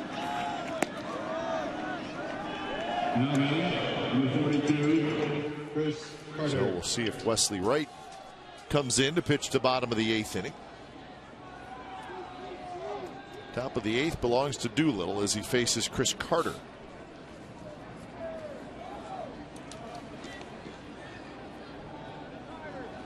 First pitch to Big Chris is a strike with a fastball on the outside corner.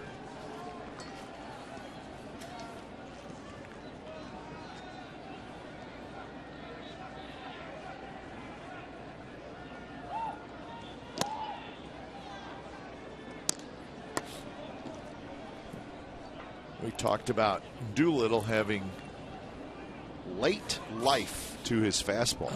That's what that means is there seems to be a little jump right at the end, and it usually runs away from right-handed hitters a little bit.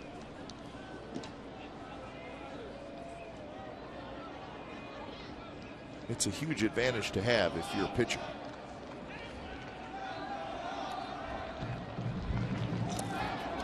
Now 3-1 to Carter with JD Martinez to hit next.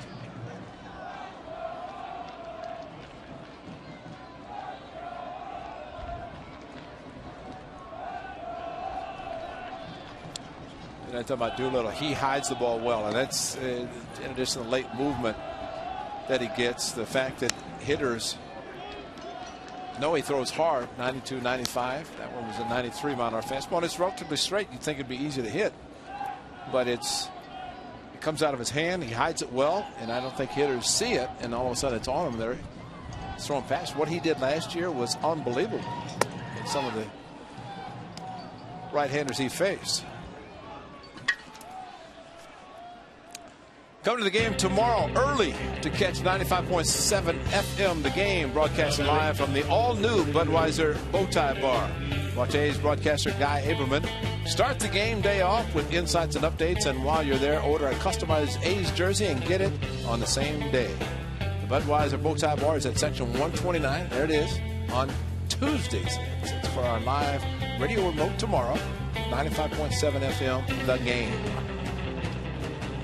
Hey, when it's time for change, think Speedy Oil Change and Tune-Up, your oil change tune-up and smog experts. Pat Neshek coming in.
Neshek comes on. So Doolittle goes 2/3 of an inning. There's a strikeout, has a walk. And now Neshek faces J.D. Martinez, and that one missed where? Somewhere.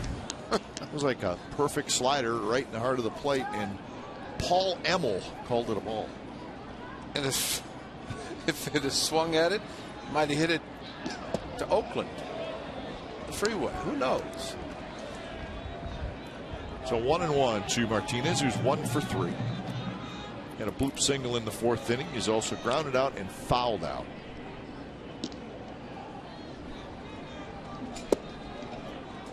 Another slider. This one spins inside.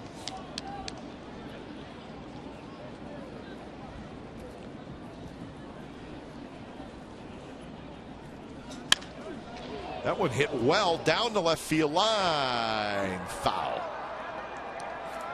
So that time Martinez got out in front of that slider.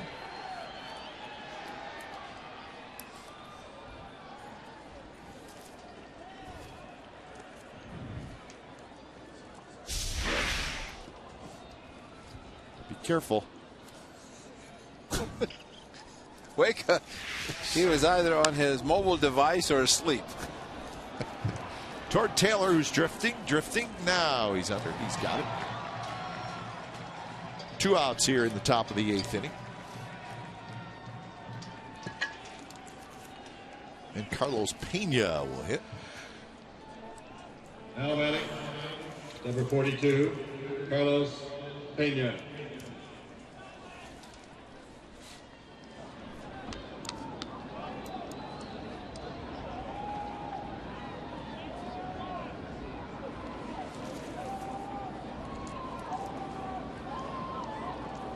Pena has a couple of hits, one of them a bunt single, the other an RBI single. Down and away. Told you the Angels lost their game tonight. Hey, that's the suit guy. That's right. What's he doing to his elbow? He's got his sweatbands on, yellow tape. Maybe he picked up the tape from the caution. You know, that tape that they the caution tape. He's lefty.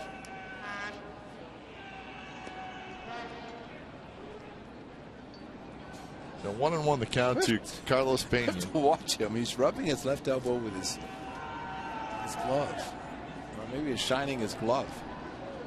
That's it. Into the shift. Perino, about 20 yards out of the right field, makes the play. Pena's retired, and so are the Astros in the top of the 8th.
Toyota dealers, all kinds of action for the A's. In the very first inning, you saw Moss with the 2-run single, and then Nate Fryman a 3-run homer. That was his first major league home run. Plenty of run support for Tommy Malone, who is in line to raise his record to 3-0. 6 2/3 innings for Malone, gives up just a couple of runs, no walks, and 6 strikeouts. Eric Bedard, 6 earned runs in a third. That's right, a third of an inning. 2-8-0 for the Astros, 9-7-0 for the Athletics. So the A's come to bat here in the bottom of the 8th. Number 42, Andy Perino. Andy Perino is going to lead it off.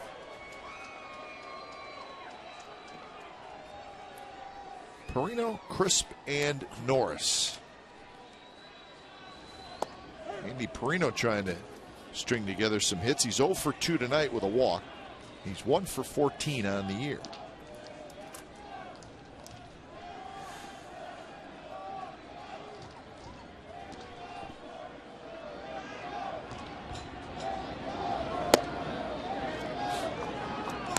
So the Angels lost tonight.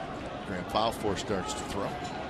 The Rangers had the day off. The Rangers are in Chicago. They're going to take on the Cubs Tuesday, Wednesday, Thursday. So Cedeno has it behind second base.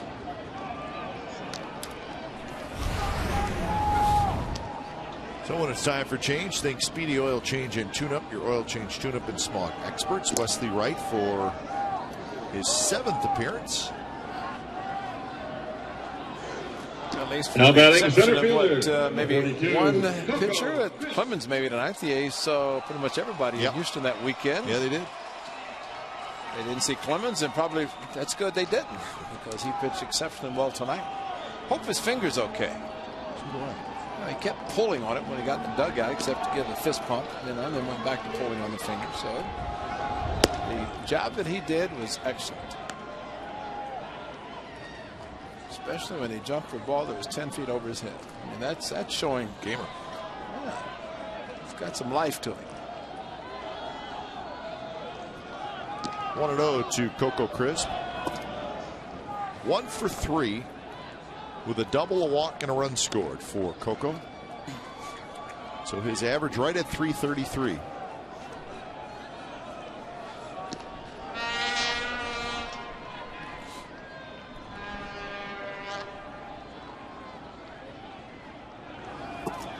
A little bit low.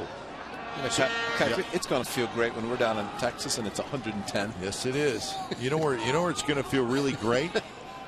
Sitting on the veranda in St. Petersburg Friday morning with a big cup of coffee when it's about 85. Well, that'd be 85 at 3 in the morning. A little humid, but that's going to be okay. The veranda. Cocoa with more than coffee on the veranda. I know that. Well, join us tomorrow, 7 o'clock, Comcast Sportsnet Plus, Game 2 of the series, A's Astros. A.J. Griffin, Brad Peacock. Complete A's coverage every night on Sportsnet Central and CSNCalifornia.com. The home of A's baseball is Comcast Sportsnet. So big A.J. Griffin gets the ball tomorrow. He'll be ready. He always is.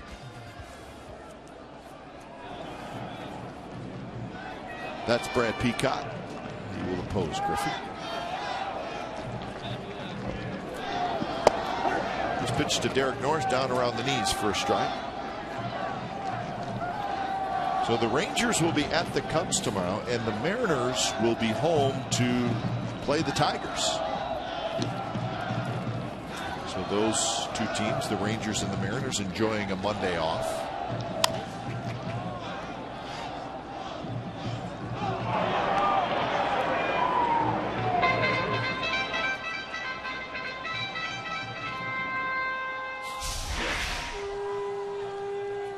Play the carom. Get down. Little bumper pool. He lost. Nice going. Wow. They got the ball dudes. Those are the old guys. You can't be that young and let a ball go through your legs. You're right. That was a ball dude move. Missed it by about 12 inches. That wasn't even close. That's embarrassing. Wow. 1-2 to Norris.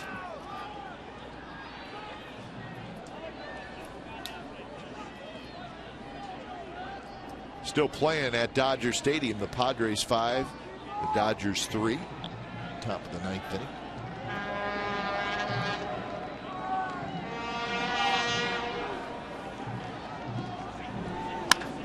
Shot, and it's fair.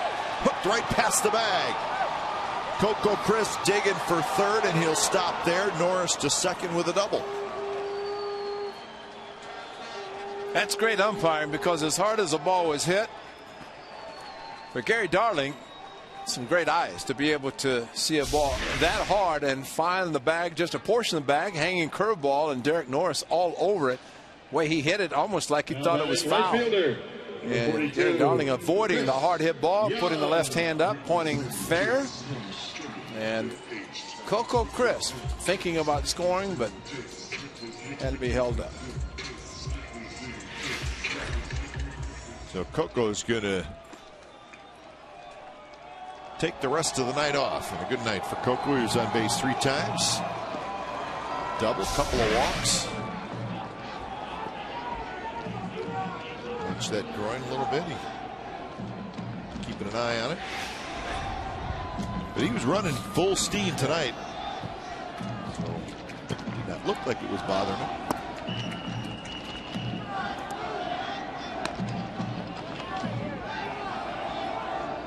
So Chris Young has an RBI opportunity. Second and third, one out. Seth Smith, who is running for Coco.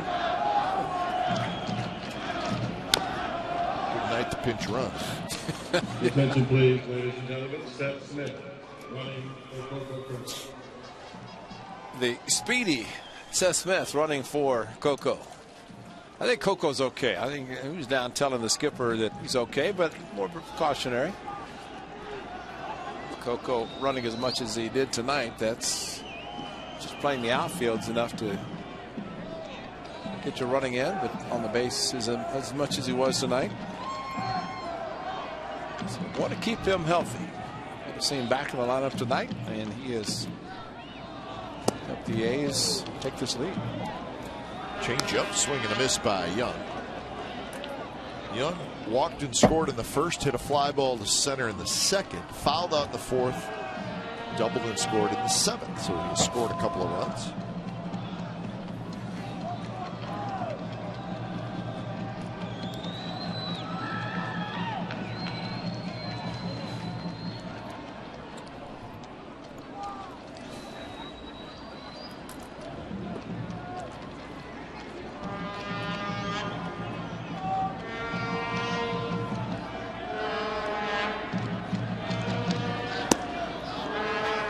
Wright tries another changeup. That one stays outside.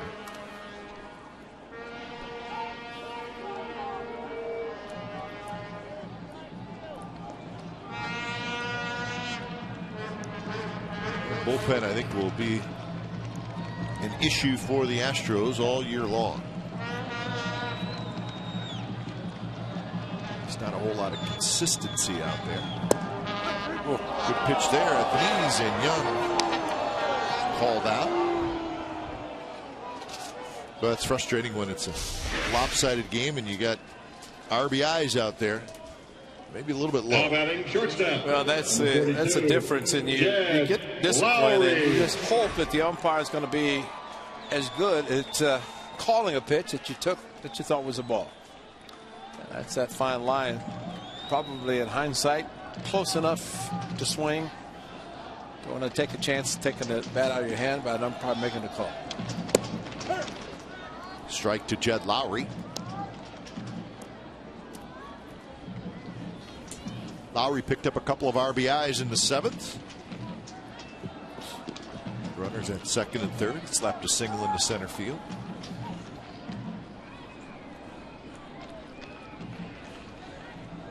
Facing Wesley Wright. And that's a base hit off the glove of Pena. 1 run scores. 2 runs are going to score. And Lowry has a 4 RBI night. Ball was hit very hard off the glove of Carlos Pena. And it's now 11-2. Well, as the old saying goes, as Chris Young going back to the dugout, passing Jed Lowry, pick me up, and that's what he does. Change up, outside part of the plate. Pena way off the line, still could not get to it, even with his great glove. As he made the diving effort to his right. So the skipper likes the add-on. 3 last inning, 2 so far in this inning, and especially coming with 2 outs. So that'll bring up Donaldson. So Lowry now with 12 RBIs on the year thanks to his 4 RBIs tonight.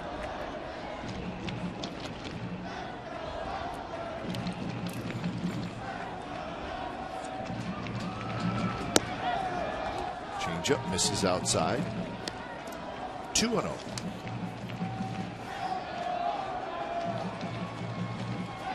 So 3 in the 7th, 2 here in the 8th for the A's. After not scoring since the first inning.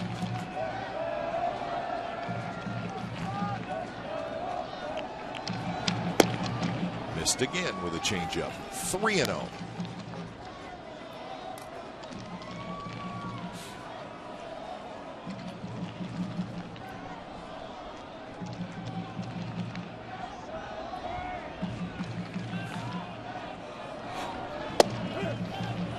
Guys are dying to hit, aren't they? You know you got a pitching staff that's really struggling. If your hands are warm.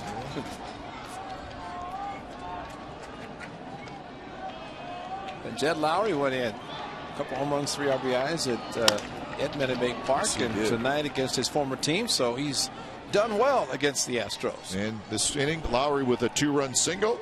So 9th inning coming up. It's 11-2 Athletics lead.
Well, that can mean only one thing.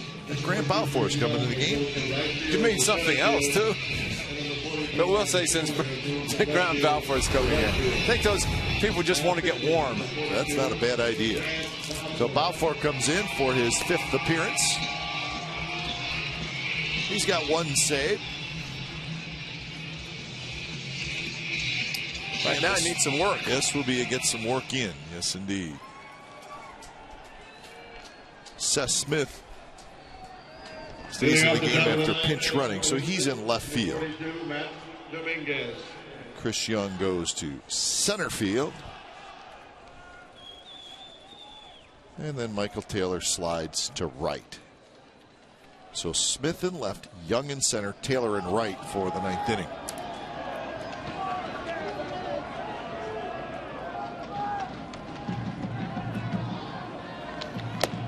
First pitch is a bit high to Matt Dominguez, who's 0 for 3. Dominguez, Cedeno, Barnes. Top of the ninth.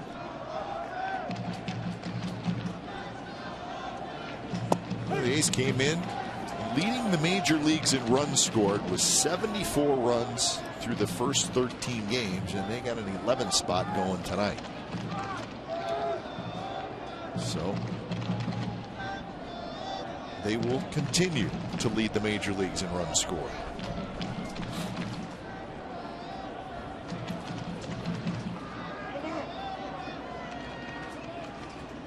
Dominguez with a couple of strikeouts and a pop out.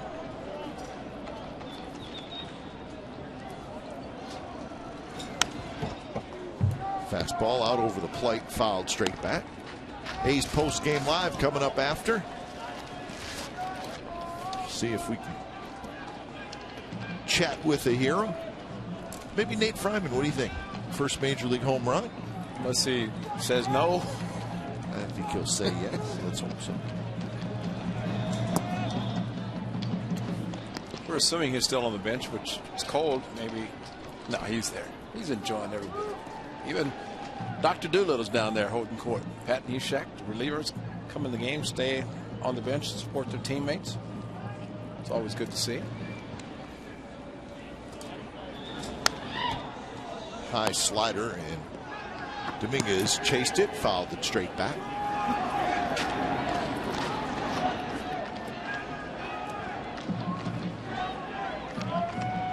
Good seat, so those two are hanging around. Can't blame them. Sometimes you just don't want to leave. No.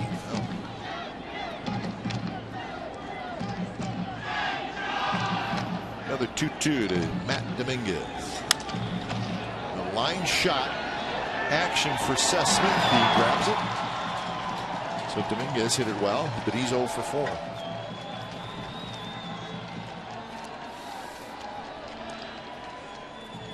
So 1 out here in the 9th inning. These are shooting for their 10th win of the year. The best record in the American League.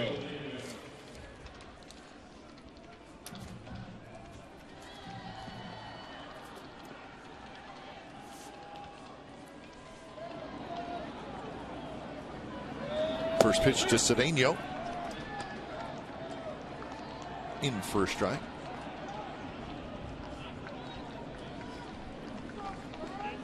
Cedeno 1 for 3. Single, and he has scored a run. We talked often about a closer comes in the game when the game's not on the line, but I don't think intensity for Grant Balfour is ever a problem. No. He's always fired up and wants to get the work.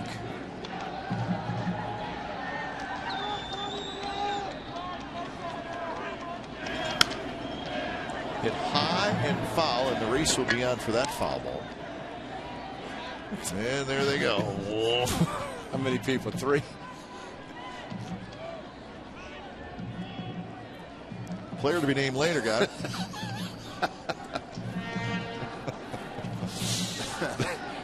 What a great jersey. Player to be named later. 00. That is great. 00.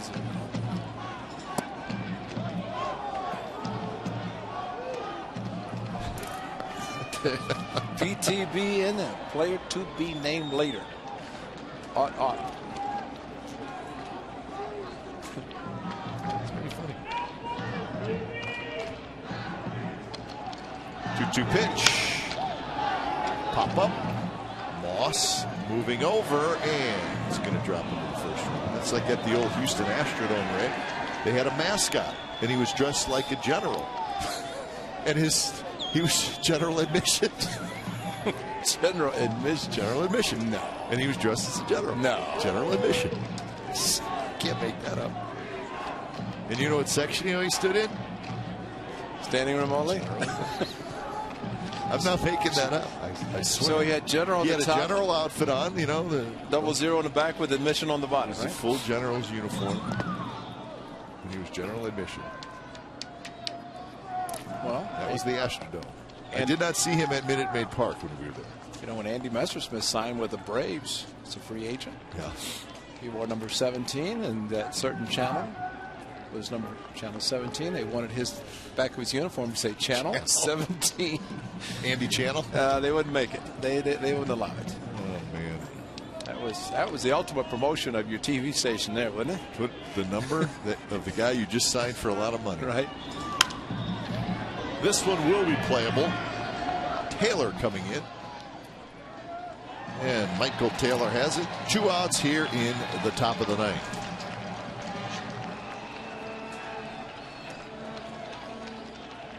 So Brandon Barnes will stroll to the plate. Now batting, number 42, Tommy Malone Brandon in line for his 3rd win.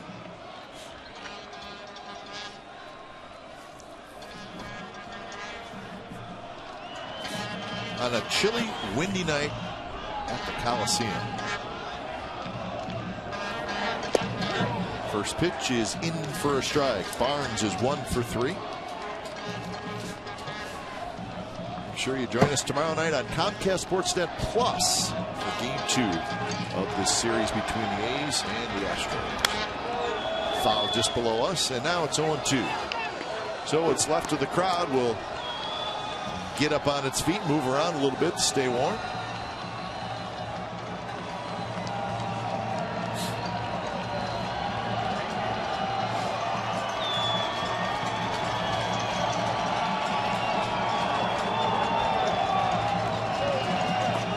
Slider is low, taken by Barnes.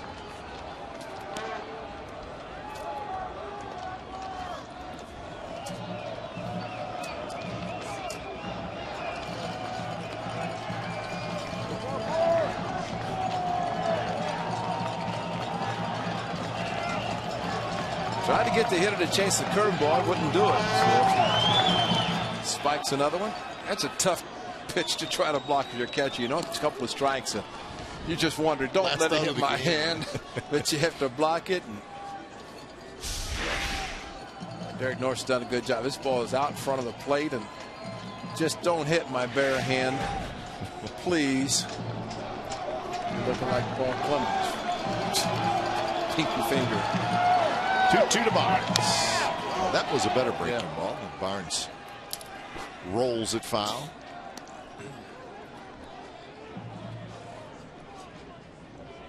He'll bow for 18 pitches here in the 9th inning.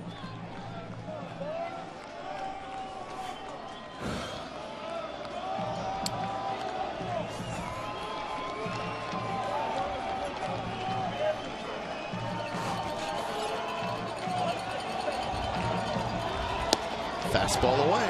So it's a full count.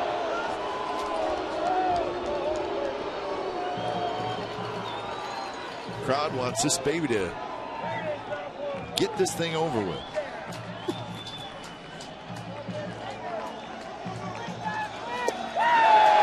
And there it is. So bow for, when it's all said and done, strikes out Brandon Barnes. And the A's with a 6-run first inning go on to defeat the Houston Astros 11-2. So the Athletics, their record goes to 10-4. The Astros fall to 4-9. And first major league home run for the big fella, Nate Fryman. So congratulations to Nate. And a good win by the Athletics. They continue to pound the baseball. Athletics 11, Astros 2. You've been watching A's baseball on Comcast Sportsnet California. A's postgame live is next with Scott Reese and Shooty Babbitt.